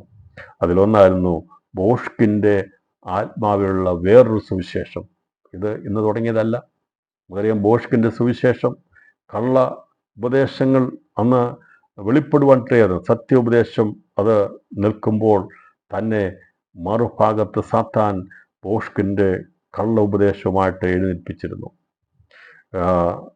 ആത്മാവിലുള്ള വേറൊരു ഉപദേശം നമുക്കതേക്കുറിച്ച് ഗലാത്യ ലേഖനത്തിലൊക്കെ കാണാൻ സാധിക്കുന്നുണ്ട്. അതുകൊണ്ടാണ് പൗലോസ് പറഞ്ഞത്, ഞങ്ങളാകട്ടെ, സ്വർഗ്ഗത്തിൽ നിന്ന് ഒരു ദൂതനാകട്ടെ, ഞങ്ങളറിയിച്ച സുവിശേഷത്തിന് വിരുദ്ധമായി എന്തെങ്കിലും അറിയിച്ചാൽ അവൻ ശപിക്കപ്പെട്ടവനാണ്, വിശ്വസിക്കരുതെന്നൊക്കെ പറഞ്ഞിരിക്കുന്നത്. എന്ന് പറഞ്ഞാൽ കർത്താവ് പറഞ്ഞിരിക്കുന്ന അതല്ലാതെ മറ്റൊന്നും ഇല്ല എന്നുള്ളതാണ് സുവിശേഷം. സാത്താൻ താനും വെളിച്ച ദൂതൻ്റെ വേഷം ധരിക്കുമെന്നും കള്ള അപ്പോസ്തലന്മാരും കപട വേലക്കാരും ക്രിസ്തുവിൻ്റെ അപ്പോസ്തലന്മാരുടെ വേഷം ധരിച്ച് ആത്മീയ കാര്യങ്ങളിൽ കൈകടത്തുമെന്നും അവരെ സൂക്ഷിക്കണമെന്നുള്ള ദൂതാണ് ലേഖനങ്ങളുടെ പരിശുദ്ധാത്മാവ് നമ്മെ മുന്നറിയിച്ചിരിക്കുന്നത്. അല്ലേ? നമ്മൾ പറഞ്ഞിട്ടുണ്ട്, എല്ലാവരെയും ഒന്നും വിശ്വസിക്കാൻ പാടില്ല, അല്ലേ? ചിരിക്കുന്നത് എല്ലാവരും വിശ്വസിക്കാൻ പാടില്ല, മിന്നുന്നെല്ലാം പൊന്നല്ല, ഏതെങ്കിലും വസ്ത്രം ധരിച്ചാൽ വിശ്വസിച്ച് പോകരുത്. കഥ പറഞ്ഞു, വൃക്ഷത്തെ അതിൻ്റെ ഫലം കൊണ്ടാണ് തിരിച്ചറിയേണ്ടത്. എങ്ങനെയാ? നമ്മൾ വൃക്ഷത്തെ അറിയണമെങ്കിൽ അതിൻ്റെ ഫലം കാണാൻ ഇടയാറ്റണം. പ്രിയപ്പെട്ടവരെ, ഒരു മനുഷ്യനോട് ഇടപെടുമ്പോൾ, അവനോട് ഒന്ന് രണ്ട് ദിവസം ഇടപെട്ട് കഴിയുമ്പോൾ, സംസാരിക്കുമ്പോൾ, ഇടപെട്ട് കഴിയുമ്പോൾ അവൻ ആരാകുന്നു എന്നുള്ളത് മനസ്സിലാക്കാൻ സാധിക്കും. അപ്പം നമ്മുടെ ജീവിതത്തിൻ്റെ മറ്റുള്ളവരുമായി ഇടപെടുമ്പോൾ ഉണ്ടാകുന്ന അതിൽ നിന്ന് മനുഷ്യനെ പഠിക്കുവാനായിട്ട് നമുക്ക് പ്രാവിനെ പോലെ നിഷ്കളങ്കരും പാമ്പിനെ പോലെ ബുദ്ധിയുള്ളവരായിരിക്കണം ദൈവമക്കൾ. കർത്താവ് പറഞ്ഞു, നിങ്ങൾ പ്രാവിനെ പോലെ നിഷ്കളങ്കരും പാമ്പിനെ പോലെ ബുദ്ധിയുള്ളവരുമാകുകയും. രണ്ടും കൂടെ കൂടാമെങ്കിൽ നല്ലതാണ്. ഏതെങ്കിലും ഒന്നാണെങ്കിൽ പശുവോ, രണ്ടും കൂടെ വേണം നമുക്ക്. സമയം മുമ്പോട്ട് പോയല്ലോ, നിർത്താൻ ആഗ്രഹിക്കുക, അല്ലേ? പാമ്പിൻ്റെ ബുദ്ധിയാണെങ്കിൽ അത് ഉപായത്തിലാണ്. പക്ഷെ അതിലൂടെ നിഷ്കളങ്കതയും കൂടെ ചേരണം. നിഷ്കളങ്കത മാത്രമാണെങ്കിൽ അതും അപകടകരമാണ്. എല്ലാവരും കളിപ്പിച്ചിട്ട് പോകും. നിഷ്കളങ്കനായി കഴിഞ്ഞാൽ നമുക്ക് അബദ്ധങ്ങൾ മാത്രമേ പറ്റുകയുള്ളൂ. കർത്താവ് കൊണ്ടാണ് പറഞ്ഞത്, നിഷ്കളങ്കത മാത്രം പോരാ, കാര്യങ്ങളെ മുൻകൂട്ടി പഠിക്കണം, മനസ്സിലാക്കണം, ഗ്രഹിക്കണം. അത് നമുക്ക് ആവശ്യമാണ്. കർത്താവ് പറഞ്ഞത്, പാമ്പിനെ പോലെ ബുദ്ധിയും പ്രാവിനെ പോലെ നിഷ്കളങ്കരുമാകണം. ഞാൻ നിഷ്കളങ്കനാണെന്ന് പറഞ്ഞ് പ്രാവിനെ പോലെ ആയതുകൊണ്ട് തെറ്റുകൾ ആവർത്തിക്കപ്പെടാൻ പാടില്ല. അത് നമ്മളത് മനസ്സിലാക്കണം. വൃക്ഷങ്ങളെ അതിൻ്റെ ഫലത്തിൽ നിന്നാണ് തിരിച്ചറിയുന്നത്. അതുകൊണ്ട് അവിടെ പറയുന്നത്, കള്ള അപ്പോസ്തലന്മാരും ഇടയന്മാരും ഒക്കെ എഴുന്നേറ്റ് ഒരുപാട് കാര്യങ്ങൾ സഭകളിൽ ചെയ്ത് എത്രയോ സഭകളെ തകർത്ത് കളയാൻ കാരണമായിട്ട് തന്നിട്ടുണ്ട്. അതുകൊണ്ട് ഈ സന്ദേശം കേൾക്കുമ്പോൾ പ്രിയപ്പെട്ടവരെ, സത്യത്തിൻ്റെ ആത്മാവിൽ സംസാരിക്കുന്നവൻ ആരാകുന്നെന്നും സത്യാത്മാവ് ആരാകുന്നു എന്നുള്ളതും ജീവിതത്തിൻ്റെ വീക്ഷണത്തിൽ നിന്ന് നമുക്ക് മനസ്സിലാക്കിയെടുക്കുവാൻ സാധിക്കും. രാത്രിയിൽ നമുക്ക് പ്രാർത്ഥിക്കാൻ, കർത്താവേ, ഞങ്ങൾക്ക് മനുഷ്യരെ ഉള്ളിലിരിക്കുന്നൊന്നും അറിയാൻ കഴിയത്തില്ല, എന്നാൽ അവൻ്റെ വായിൽ നിന്ന് വരുന്ന വാക്കുകളും അവൻ്റെ പ്രവൃത്തികളെയും പഠിച്ചു കഴിയുമ്പോൾ ആണ് മനുഷ്യൻ ആരാകുന്നുവെന്ന് ഗ്രഹിച്ചെടുക്കാൻ സാധിക്കുന്നത്. അതുകൊണ്ട് അങ്ങനെ ഉള്ള ഒരു രീതിയിൽ വേണം ദൈവമക്കൾ ജീവിക്കാനെന്നുള്ളതും പരിശുദ്ധാത്മാവ് ഓർപ്പിക്കുന്നു. കാരണം കള്ള അപ്പോസ്തലന്മാരും കള്ളപ്രവാചകന്മാരും കപടവേലക്കാരും എഴുന്നേറ്റ് അവർ തേർവാർ ചെയ്യാതിരിക്കാൻ വേണ്ടി മനുഷ്യൻ ഉറങ്ങുമ്പോഴാണ് സാത്താൻ വന്ന് കള വിതയ്ക്കുന്നത്. അതുകൊണ്ട് ദിവസങ്ങളിൽ ആത്മീയത്തിൽ ആരും ഉറങ്ങിപ്പോകാതെ ദിവസം ഉണർവുള്ളവരായിരിക്കണം. നാം വേലികെട്ടി പ്രാർത്ഥിക്കേണ്ടവരാണ്. സഭകൾക്കകത്ത്, കുടുംബങ്ങൾക്കകത്ത് നമ്മുടെ അടുത്തേക്ക് ഇങ്ങനെയുള്ള ഒരു ശക്തിയും കടന്നവരായിരിക്കാൻ വേണ്ടി ഉണർന്ന് പ്രാർത്ഥിക്കേണ്ട ഒരു കാലഘട്ടമാണ് ഈ ദിവസങ്ങൾ എന്നുള്ളതും ഓർപ്പിക്കുന്നു. അപ്പോൾ കള്ള ക്രിസ്തുക്കളും കള്ളപ്രവാചകന്മാരും എഴുന്നേറ്റ്, കാരണം ഇത് വളരെ വേഗത്തിൽ നടക്കാൻ പോകുന്ന കാര്യമാണ്. സഭ എടുക്കപ്പെട്ട് കഴിഞ്ഞാൽ 3.5 വർഷം കഴിയുമ്പോൾ സംഭവിക്കണം. അങ്ങനെയാണെങ്കിൽ 3.5 വർഷം കൊണ്ട് ഇത് പെട്ടെന്ന് ബലൂൺ വീർപ്പിക്കുന്നത് വീർപ്പിക്കാൻ പറ്റത്തില്ല. പക്ഷെ ഇതൊക്കെ രംഗത്ത് അണിയറയ്ക്കുള്ളിൽ എല്ലാം സജ്ജമാക്കിക്കൊണ്ടിരിക്കുകയാണ്. കട്ടൻ പൊങ്ങുക മാത്രമേ ചെയ്യുള്ളൂ രംഗപ്രവേശം ചെയ്യാനായിട്ട്. മനസ്സിലാക്കണമേ. അതുകൊണ്ട് ഈ കാലഘട്ടങ്ങളിൽ കള്ളപ്രവാചകന്മാരും കള്ള അപ്പോസ്തലന്മാരുടെ ഒക്കെ എണ്ണം വർദ്ധിക്കുമ്പോൾ, കവടവേലക്കാരൊക്കെ വർദ്ധിക്കുമ്പോൾ മനസ്സിലാകുക, സാത്താൻ യൗവനിയെ അവൻ തിരശ്ശീലയ്ക്ക് അകത്തായി വെളിപ്പെടുത്തി വയ്ക്കാതെ മറച്ചു വെച്ചിരിക്കുന്ന ചില ശക്തികൾ ഇടയ്ക്കിടയ്ക്ക് ഒന്നും രണ്ടും ഒക്കെ വെളി വരുന്നതാണ്. ഇതുപോലെ എത്ര എണ്ണമാണ് തയ്യാർ ചെയ്തുകൊണ്ട് അവൻ നിൽക്കുന്നത്. അതുകൊണ്ട് നാം വിജിലൻ്റ് ആയിരിക്കണം. കാര്യം മനസ്സിലായി വിചാരിക്കുന്നു. സഭയെടുക്കപ്പെടുന്നവരെയും ഇതിനൊക്കെ തടസ്സമുണ്ട്. ഇത് കഴിയുമ്പോൾ പിന്നെ അവരുടെ ആ ജീവിതത്തിൻ്റെ കാലഘട്ടമാണ്. കള്ളത്തരത്തിൻ്റെ ബോഷ്കിൻ്റെ കാലഘട്ടത്തിലേക്ക് ലോകം മാറും. നിങ്ങൾ ഈ കള്ളപ്രവാചനെക്കുറിച്ച് മനസ്സിലാക്കിയപ്പോൾ ഇത്രയൊക്കെ ഉണ്ടോ എന്നുള്ളതായിരിക്കും ചിന്തിക്കുന്നത്. ഞാൻ പറയുന്നത് പ്രിയപ്പെട്ടവർ, വരാൻ പോകുന്ന കാര്യത്തെക്കുറിച്ചാണ് പറയാൻ പോകുന്നത്.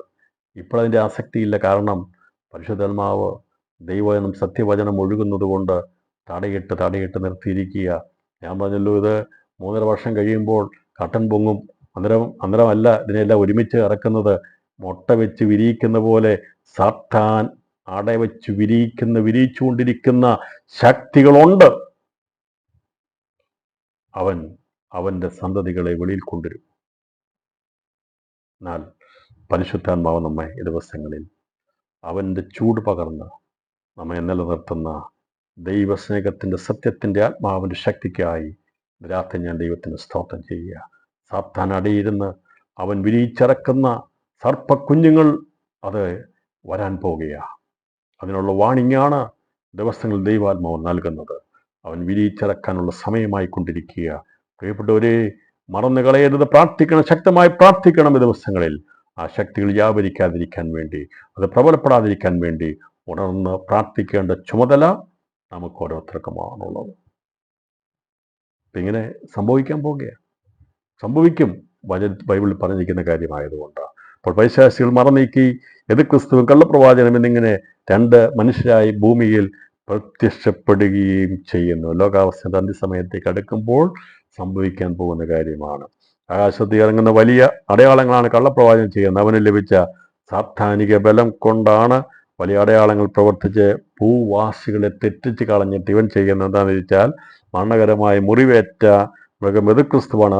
അതിനെക്കുറിച്ച് അവനെ ആരാധിപ്പിക്കുന്നതിലായിരിക്കും എതിർക്രിസ്തുവിൻ്റെ ആത്മാവായിരിക്കുന്ന കള്ളപ്രവാചകൻ്റെ പ്രവൃത്തി മുഴുവനും. ലോകത്തിൻ്റെ അവനായിരിക്കുന്നു. ഈ ലോകത്തിലെ ഇന്ന് രാജ്യങ്ങൾ മിക്ക ആരാധനയുള്ള ബന്ധങ്ങളിൽ പലതും സ്ഥാപിക്കപ്പെട്ടിട്ടുണ്ട്. ഞാനിന്ന് രാവിലെ ഇങ്ങനെ ചിന്തിപ്പാട്ടിടയാത്ത വന്നു.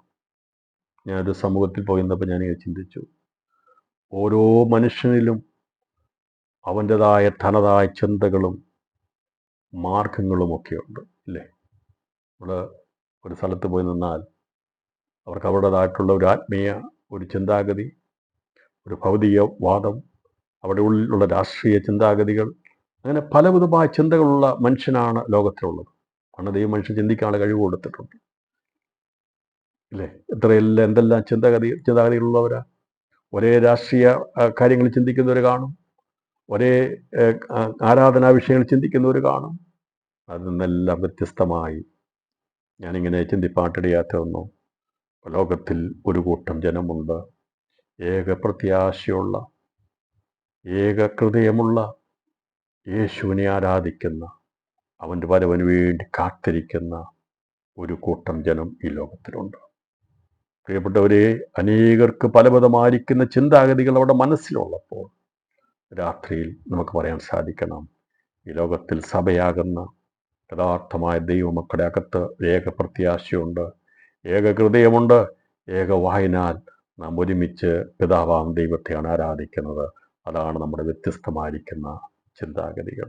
അതേ, ലോകത്തിൽ നിരവധി ചിന്താഗതികളുണ്ട്. ഒരുപാട് സമൂഹങ്ങൾ ലോകത്തിലുണ്ട്. അതിൻ്റെതായിട്ടുള്ള ആരാധനകൾ മിക്ക രാജ്യങ്ങളിലും പല രാജ്യങ്ങളിലും പല രീതിയിൽ നമുക്ക് കാണാനും സാധിക്കുന്നുണ്ട്. എന്നാൽ അതുപോലെ ബഹുമാന സൂചകമായിട്ട് രാഷ്ട്രീയ സാമൂഹിക പ്രതിമകൾ ഉണ്ടാക്കി വെക്കുന്നത് നമുക്ക് കാണാം. നമുക്കറിയാം, പല സ്ഥലങ്ങളിലും പ്രതിമകൾ ഉണ്ടാക്കി അവരുടെ രാഷ്ട്രത്തലവന്മാർ അല്ലെങ്കിൽ പ്രധാനപ്പെട്ട ആൾക്കാരുടെയൊക്കെ പ്രതിമകൾ ഉണ്ടാക്കി വെക്കുന്നത് നമുക്ക് കാണാൻ സാധിക്കുന്നുണ്ട്. പക്ഷേ ഒരു ഒരു ഒരു രാഷ്ട്രം ഒരു പാർട്ടി മാറി അടുത്ത് വരുമ്പോൾ ആദ്യം ഉണ്ടാക്കിനെ എടുത്തു കളയും, എന്നിട്ട് അവരുടേതായിട്ട് പ്രതിഷ്ഠിക്കും. ഇങ്ങനെയൊക്കെയാണ് സംഭവിക്കുന്നത്. എന്നാൽ ഇതെല്ലാം കാണിക്കുന്നത് ഇങ്ങനെ പ്രതിമകളൊക്കെ ഉണ്ടാക്കി എല്ലാവരും അവരുടെ വിറ്റ് കഴിയും. അവസാനം ഇതെല്ലാം നീക്കം ചെയ്യാനുള്ള കൽപ്പന വരും. എന്നിട്ട് ഒരൊറ്റ പ്രതിമയായിരിക്കും വരുന്നത്, ഒരൊറ്റ ഫോട്ടോ ആയിരിക്കും വരുന്നത്, എല്ലാ സ്ഥലത്തും ഒരൊറ്റ എണ്ണമായിരിക്കും വരുന്നത്. ക്രിസ്തുവാകുന്ന മൃഗത്തിൻ്റെ പ്രതിമയായിരിക്കും വരുന്നത്. അപ്പോൾ ഇങ്ങനെയുള്ള പ്രതിമകൾ ലോകത്തെ സ്ഥലങ്ങളിൽ സ്ഥാപിച്ചുള്ളത് നമുക്ക് കാണാൻ സാധിക്കും. ക്രിസ്തുവിന് പറഞ്ഞ സമയത്ത് ഇവയൊക്കെയും നീക്കം ചെയ്ത് ക്രിസ്തുവിൻ്റെ മാത്രം പ്രതിമ ഉണ്ടാക്കി സ്ഥാപിക്കണം എന്നാണ് കള്ളപ്രവാചകൻ ലോക ജനതയ്ക്ക് നിർദ്ദേശം കൊടുക്കുന്നത്. ഇന്ന് ഇഷ്ടംപോലെ അവരുടെ ഇഷ്ടമുള്ള രീതിയിലുള്ള പ്രതിമകളൊക്കെ ഉണ്ടാക്കി വയ്ക്കാം, കുഴപ്പമൊന്നുമില്ല, ആരും അതിനെ എതിർക്കത്തില്ല. അത് എല്ലാവർക്കും ചെയ്യാനുള്ള സ്വാതന്ത്ര്യമുണ്ട്. എന്നാൽ ലോകമേ ശ്രദ്ധിച്ചുകൊള്ളുക, അധികം താമസിയാതെ ഇതെല്ലാം നീക്കം ചെയ്യാനായിട്ട് കൽപ്പന പുറപ്പെടുവിക്കും. മറ്റാരുമല്ല, ലോകത്തിൻ്റെ ഭരണ ഏറ്റെടുക്കുന്ന ക്രിസ്തു. അവൻ നിർബന്ധത്താൽ പറയും, ഇതെല്ലാം നീക്കിയിട്ട് ഇനി ഒരൊറ്റ പ്രതിമ മാത്രമേ കാണാൻ സാധിക്കാവുള്ളൂ. അത് ക്രിസ്തുവിൻ്റെത് മാത്രമായിരിക്കണം. അത് വരുമ്പോൾ ഈ ലോകത്തിലുള്ള മറ്റുള്ളതെല്ലാം നീക്കപ്പെടും, അതെല്ലാം എറിയപ്പെട്ട് കളയും, മാറ്റപ്പെടും എന്നുള്ളത് നമുക്ക് ദൈവത്തെ കാണുന്നുണ്ട്. ഞാൻ ഇതിനകത്ത് കാണുന്നത് ഇതെല്ലാം അരിച്ചെറിഞ്ഞൊക്കെ ഇട്ട് കളയെന്നൊക്കെ പറഞ്ഞിരിക്കുന്ന ഭാഗം വരുമ്പോൾ ആ ഭാഗം വരുമ്പോൾ ഞാൻ വിചാരിക്കുന്നത് ഇതോടുള്ള ബന്ധത്തിലാണെന്ന് പറയുന്നത്. കാരണം ക്രിസ്തുവിൻ്റെ പ്രതിമ മാത്രമേ വയ്ക്കുവാൻ കഴിയത്തുള്ളൂ. എന്നാൽ ദൈവത്തിൻ്റെ കൃപയാൽ ദൈവജനമേ, സത്യവിശ്വാസ മാർഗത്തിലുള്ളവർക്കൊന്നും ഇല്ലാത്തതിനായ ദൈവത്തിന് സ്തോത്രം ചെയ്ത് നമുക്കത് ഭയപ്പെടേണ്ട ആവശ്യമില്ല, ഭാരപ്പെടേണ്ട ആവശ്യമില്ല. പക്ഷെ എന്നാൽ ദൈവം വളരെ വ്യക്തമായി വെളിപ്പെടുത്തുന്നു, അങ്ങനെ ഒരു സംഭവം ഉണ്ടാകുമ്പോൾ ഇന്ന് കാണുന്നതെല്ലാം മാറ്റും. ഇന്ന് സ്ഥാപിക്കാൻ വേണ്ടി വെമ്പൽ കൊള്ളുക, ഇന്ന് ജീവനോടിരിക്കുമ്പോൾ തന്നെ അവരുടെ പ്രതിമകൾ വെക്കാൻ വേണ്ടി ഇഷ്ടപ്പെടുന്നവരുണ്ട്. നേരത്തേക്ക് മരിച്ചു പോയി കഴിയുമ്പോഴാണ് വയ്ക്കുന്നത്. ഇപ്പോൾ ജീവനോടിരിക്കുമ്പോൾ തന്നെ പ്രതിമകൾ സ്ഥാപിക്കാൻ ഇഷ്ടപ്പെടും. പക്ഷേ ഇതിൻ്റെയൊക്കെ അവസാനം വരാൻ പോവുകയാണ്. എന്നാ അവസാനം വരുന്നത്? ക്രിസ്തു ഭരണമേറ്റ് കഴിയുമ്പോൾ ലോകത്തിൽ പിന്നീട് മറ്റാരാധനകൾ കാണാൻ സമ്മതിക്കത്തില്ല, മറ്റ് പ്രതിമകൾ കാണാൻ സാധിക്കത്തില്ല, മറ്റ് ചിന്താഗതികൾ കാണാൻ സാധിക്കത്തില്ല. ഒരൊറ്റ മനുഷ്യന്റെ ചിന്താഗതിയിൽ സർവ്വലോകവും നിൽക്കണമെന്നുള്ള ചിന്തയും ആ ബാലിശമായിരിക്കുന്ന കൽപ്പനയുമായിരിക്കും ക്രിസ്തുവും കള്ളപ്രവാചനും കൂടി ചെയ്യുന്നത്. മറ്റൊരു ചിന്താഗതിക്കെന്ന് പ്രസക്തി കാണത്തില്ല. എന്തും ചിന്തിക്കാം, എന്തും പ്രവർത്തിക്കാനുള്ള സ്വാതന്ത്ര്യം നഷ്ടപ്പെടാൻ പോവുകയാണ്. അതാണ് ക്രിസ്തുവിന് സംഭവിക്കാൻ പോകുന്നത്. നമുക്ക് സ്വന്തമായിട്ട് ചിന്തിച്ച് എന്തെങ്കിലും ചെയ്യാമെന്ന് വിചാരിച്ചാൽ അന്നും നടക്കത്തില്ല. അന്ന് അവൻ പറയുന്ന പോലെ ചെയ്യാൻ പറ്റുകയുള്ളൂ. ഇന്ന് ഇഷ്ടമുള്ളത് നമുക്ക് പോകാം, ഇഷ്ടമുള്ളത് വരാം, നമുക്ക് എഴുന്നേക്കുന്ന ഇഷ്ടമുള്ളപ്പോൾ എഴുന്നേക്കാൻ, ഇഷ്ടമുള്ളപ്പോൾ നമുക്ക് എന്തും ചെയ്യാം. പക്ഷേ പൈശാചികൻ പാപത്തിനുള്ള എല്ലാ ലൈസൻസും തരും. പക്ഷേ ആരാധനയുള്ള ബന്ധത്തിൽ അവനെ മാത്രമേ, സാത്താനെ മാത്രമേ ആരാധിക്കാവൂ എന്നുള്ള ഒരു നിലപാടിലേക്ക്, കർക്കശമായ നിയമത്തിലേക്കും തീരുമാനത്തിലേക്കും കൊണ്ടുവരും. അതിനുവേണ്ടിയാണ് കള്ളപ്രവാചകൻ അന്ന് പ്രവർത്തിക്കുന്നത്. അപ്പോൾ വ്യത്യസ്തമായ ഈ ലോകത്ത് നമുക്ക് വർദ്ധിച്ചു കാണുന്നത് സകല പ്രതിമകളും തച്ചുടയ്ക്കപ്പെടും. അതിന് പകരമായി അന്ന് ജീവനോടിരിക്കുന്ന ക്രിസ്തുവിൻ്റെ പ്രതിമ മാത്രമായിരിക്കും ലോകം മുഴുവൻ സ്ഥാപിക്കപ്പെടുകയും ചെയ്യുന്നത്. എന്ന് പറഞ്ഞാൽ ഏകലോക ഭരണ സംവിധാനത്തിലേക്ക് ലോകം വരും. അതിലേക്കല്ലേ ലോകം നീങ്ങിക്കൊണ്ടിരിക്കുന്നത്. ലോകം ഒരാളുടെ കൈക്കീഴിൽ വാഴുവാൻ വേണ്ടി, ഭരിക്കപ്പെടുവാൻ വേണ്ടി ഒരു രാജാവ് മതി എന്നുള്ള ചിന്താഗതിയിലേക്ക് ലോകം നീക്കും. അങ്ങനെയാണ് ക്രിസ്തു ഭരണ സംവിധാനം ഏറ്റെടുക്കുന്നത്. അന്ന് അതിന് പിമ്പിൽ സൂത്രധാരനായ തന്ത്രം മെനഞ്ഞ് സകല മനുഷ്യരെയും കൊണ്ട് നിർബന്ധമായി ഇപ്രകാരം ചെയ്യിപ്പിക്കുന്നത് കള്ളപ്രവാചകനാണ്. ചുരുങ്ങിയ സമയം കൊണ്ട് എതിർക്രിസ്തുവിന്റെ പ്രതിമയുണ്ടാക്കി ലോകം മുഴുവനും സ്ഥാപിക്കുക എന്ന പ്രവൃത്തി സാർവത്രികമായി നടപ്പിലാക്കുവാൻ കള്ളപ്രവാചകൻ എങ്ങനെ സാധിക്കും എന്നുള്ള ചിന്ത ഒരുപക്ഷെ നമുക്ക് തോന്നും. പ്രിയപ്പെട്ടവരെ, വാക്സിനേഷൻ എടുക്കാൻ പറഞ്ഞപ്പോൾ, അല്ലേ, കോവിഡിന്റെ വാക്സിനേഷൻ എടുക്കാൻ പറഞ്ഞപ്പോൾ അധികം വർഷമൊന്നും എടുത്തില്ലല്ലോ അത് എല്ലാവരും എടുക്കാനായിട്ട്. വളരെ പെട്ടെന്ന് എടുത്തില്ലേ? നമ്മുടെ നിലനിൽപ്പിന് വേണ്ടി നമ്മൾ എടുത്തു. നമ്മുടെ നിലനിൽപ്പിന് വേണ്ടി എടുത്തേ പറ്റുണ്ടായിരുന്നുള്ളൂ. കുറച്ചുപേർ എടുക്കാത്തതോടെ ഒരു ബുദ്ധിമാന്മാരെന്നല്ല എൻ്റെ അർത്ഥം. അതൊരു കമ്മ്യൂണിറ്റി ഡിസീസ് ആയതുകൊണ്ട് 80% എടുത്തു കഴിഞ്ഞാൽ പിന്നെ മറ്റുള്ളവർ എടുത്തില്ലെങ്കിലും കുഴപ്പമില്ല. നമ്മൾ അത് വേഗത്തിലല്ലേ എടുത്തത്. ആരും കാത്തിരുന്നില്ലല്ലോ. വരുന്ന വർഷം എടുക്കാൻ മാറ്റി വെച്ചില്ലല്ലോ. വേഗത്തിൽ എടുത്തില്ലേ? അല്ലെങ്കിൽ സഞ്ചരിക്കാൻ പറ്റത്തില്ല, യാത്ര ചെയ്യാൻ പറ്റത്തില്ലായിരുന്നു. അങ്ങനെയുള്ള ബുദ്ധിമുട്ട് വന്നില്ലേ? അങ്ങനെയാണെങ്കിൽ ഇത് ഒരു രോഗമായി വ്യാപരിക്കും. അപ്പോൾ എതിർക്രിസ്തു അന്ന് അത് പ്രഖ്യാപിക്കുമ്പോൾ അത് ചെയ്തേ മതിയാകുള്ളൂ, അല്ലെങ്കിൽ ജീവിക്കാൻ കഴിയാത്ത ഒരവസ്ഥയിലേക്ക് വരും. അതാണ് ഇവിടെ വെളിപ്പെടുത്തിയിരിക്കുന്നത്. അതല്ല എങ്കിൽ ലോകത്ത് ജീവിക്കാൻ സാധിക്കുകയില്ല എന്ന സ്ഥിതി വരുന്നതുകൊണ്ടാണ് മനുഷ്യർ അതിനെ കീഴ്പ്പെട്ട് അപ്രകാരം ചെയ്യേണ്ടതായി വരുന്നത്. ദീർഘകാലമായി പരിശുദ്ധാത്മാവിന്റെ ശക്തിയാൽ അറിയിക്കപ്പെടുന്ന സുവിശേഷം ഇന്നും അനേകർ അവഗണിച്ച് കളയുന്നത് അത് നിർബന്ധമായി അടിച്ചേൽപ്പിക്കാത്തത് കൊണ്ടാണ്, അല്ലേ? സ്വാതന്ത്ര്യത്തിന് കർത്താവ് പറഞ്ഞു, ഞാൻ വാതിൽക്കൽ നിന്ന് മുട്ടുന്നു. ആരെങ്കിലും എൻ്റെ ശബ്ദം കേട്ട് വാതിൽ തുറന്നാൽ ഞാൻ അവനോടും എന്നോടും കൂടി അത്താഴം കഴിക്കും. സാത്താൻ എങ്ങനെ വരുന്നറിയാമോ? അവൻ വാതിൽ കൂടി അല്ല വരുന്നത്. അവൻ കള്ളനും കവർച്ചക്കാരനുമായി വഴിയില്ലാത്തതിലൂടെ അവൻ നിർബന്ധിച്ച് അവൻ ഇടിച്ചു കയറുന്നവനാണ്. അവൻ പൊളിച്ചു കയറുന്നവനാണ്. അനുവാദം ചോദിച്ചിട്ടല്ല അവൻ അന്ന് ചെയ്യുന്നത്. ആരുടെയും അനുവാദം അവന് വേണ്ട. നിർബന്ധമായിട്ട് ചെയ്യിക്കും. അതുകൊണ്ടാണ് അത്ര വേഗത്തിൽ ഈ എതിർക്രിസ്തുവിന്റെ പ്രതിമ ലോകത്തിൽ സ്ഥാപിക്കപ്പെടുവാൻ പോകുന്നത്. മനുഷ്യർക്ക് ദൈവം സർവ്വ സ്വാതന്ത്ര്യമാണ് മനുഷ്യ നൽകിയിരിക്കുന്നത്. നമ്മുടെ കർത്താവ് സർവ്വ സ്വാതന്ത്ര്യം. കർത്താവ് പറഞ്ഞു, സൂര്യനെ ദുഷ്ടനും നീതിമാനും ഞാൻ ഒരുപോലെ നൽകിയിരിക്കുക, അല്ലെ? ഇവിടെ പ്രത്യേകിച്ച് എന്തെങ്കിലും വ്യത്യാസമുണ്ടോ? നമ്മളൊക്കെ താമസ സ്ഥലത്ത് എന്തെങ്കിലും പ്രത്യേക ഓക്സിജൻ ആർക്കെങ്കിലും തരുന്നുണ്ടോ? ദൈവം തരുന്നില്ല. നമുക്കെല്ലാം ഒരുപോലുള്ള ആഹാരം, വെള്ളം, ഓക്സിജൻ എല്ലാം ദൈവം ഒരുപോലെ തരുമ്പോൾ രാത്രിയിൽ ഈ സന്ദേശം അവസാനിപ്പിക്കുമ്പോൾ കർത്താവ് മനുഷ്യൻ സർവ്വസ്വാതന്ത്ര്യം തന്നിരിക്കുകയാണ്. 2000 വർഷം മുമ്പ് കാൽവരി ജീവൻ തന്ന യേശു സകല മനുഷ്യർക്ക് സ്വാതന്ത്ര്യം വരുത്തിയിരിക്കുകയാണ്. ആരെങ്കിലും യേശു ക്രിസ്തുവിലേക്ക് അവൻ്റെ ആ രക്ഷാകരണമായിരിക്കുന്ന യാഗത്തിൽ വിശ്വസിച്ചാൽ എത്ര വലിയ കൊടുംഭാവമാണെങ്കിലും അത് മാറി സൗഖ്യം പ്രാപിക്കാൻ, ആത്മരക്ഷ പ്രാപിക്കുവാൻ, നിത്യമണ്ഡലത്തിൽ വിടുതൽ പ്രാപിക്കാൻ സാധിക്കുമെന്നുള്ള സത്യം അത് ഘോഷിക്കപ്പെടുന്നു.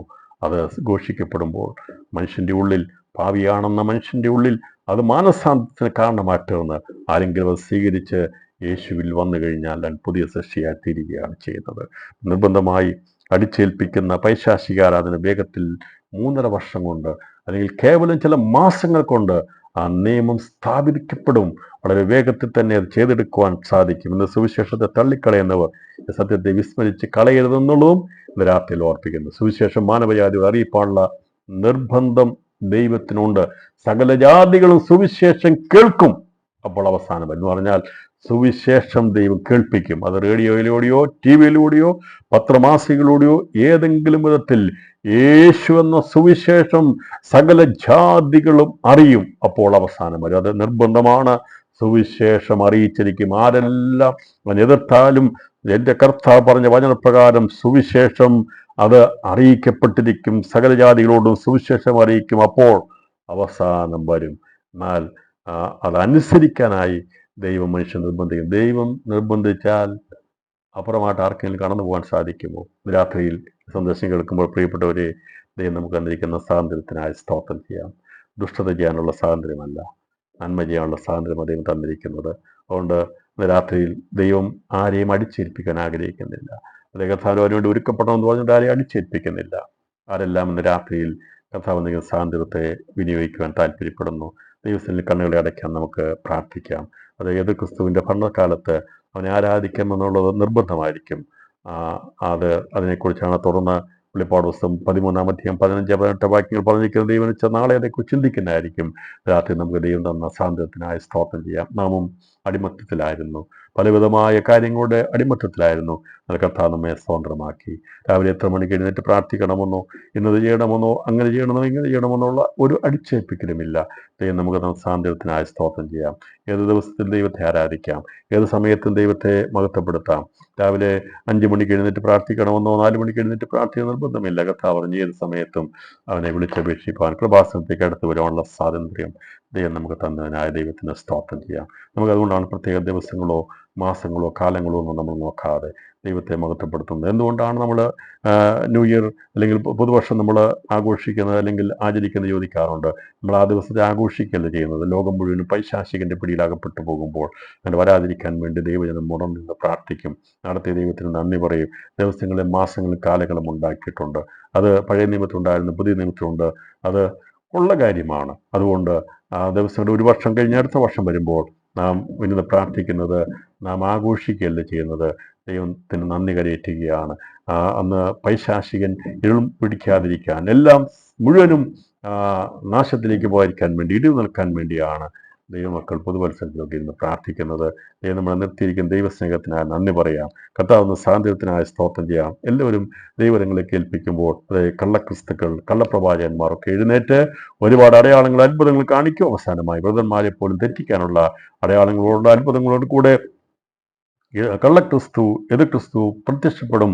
അത് നിർബന്ധമായിരിക്കുന്ന ഒരു രീതിയിലേക്ക് സർവ്വലോകത്തെ അടിച്ചമർത്തപ്പെടും എന്നുള്ള സ്വാതന്ത്ര്യങ്ങൾ നഷ്ടപ്പെടാൻ പോകുകയാണ്. അന്ന് വരാൻ പോകുന്നത് ഭയാനകമായി ഭീകരമായിരിക്കുന്ന അവസ്ഥയായിരിക്കും. ആരാധനയുടെ ബന്ധത്തിലായിരിക്കും അവൻ അടിച്ചമർത്തുന്നത്. ബാക്കിയുള്ളതിനെല്ലാം സ്വാതന്ത്ര്യം നൽകും. അത് ഈ ലോകത്തിൽ പാപം ചെയ്യുവാൻ, മ്ലേച്ഛത ചെയ്യാനുള്ള സകല സ്വാതന്ത്ര്യം നൽകുമ്പോൾ അവൻ മാത്രം ആരാധിക്കപ്പെടണമെന്നുള്ള നിർബന്ധം പിടിക്കും. ആ കാലഘട്ടം വരും എന്നുള്ളത് തിരുവചനം വ്യക്തമായി രേഖപ്പെടുത്തിയിരിക്കുമ്പോൾ രാത്രി നമുക്ക് പറയാൻ കർത്താവ് തന്നിരിക്കുന്ന സ്വാതന്ത്ര്യത്തിനായി ദൈവത്തിന് സ്തോത്രം ചെയ്തുകൊണ്ട് നാം എല്ലാവരും കർത്താവിനെ മഹത്വപ്പെടുത്താം. ദൈവം നാളെ ബാക്കി ഭാഗങ്ങൾ ചിന്തിക്കുന്നതായിരിക്കും. കർത്താവിൻ്റെ കൃപയിൽ ആശ്രയിച്ച് നമുക്ക് ഒന്നിച്ച് പ്രാർത്ഥിക്കാൻ കർത്താവ് നമ്മെ സഹായിക്കട്ടെ.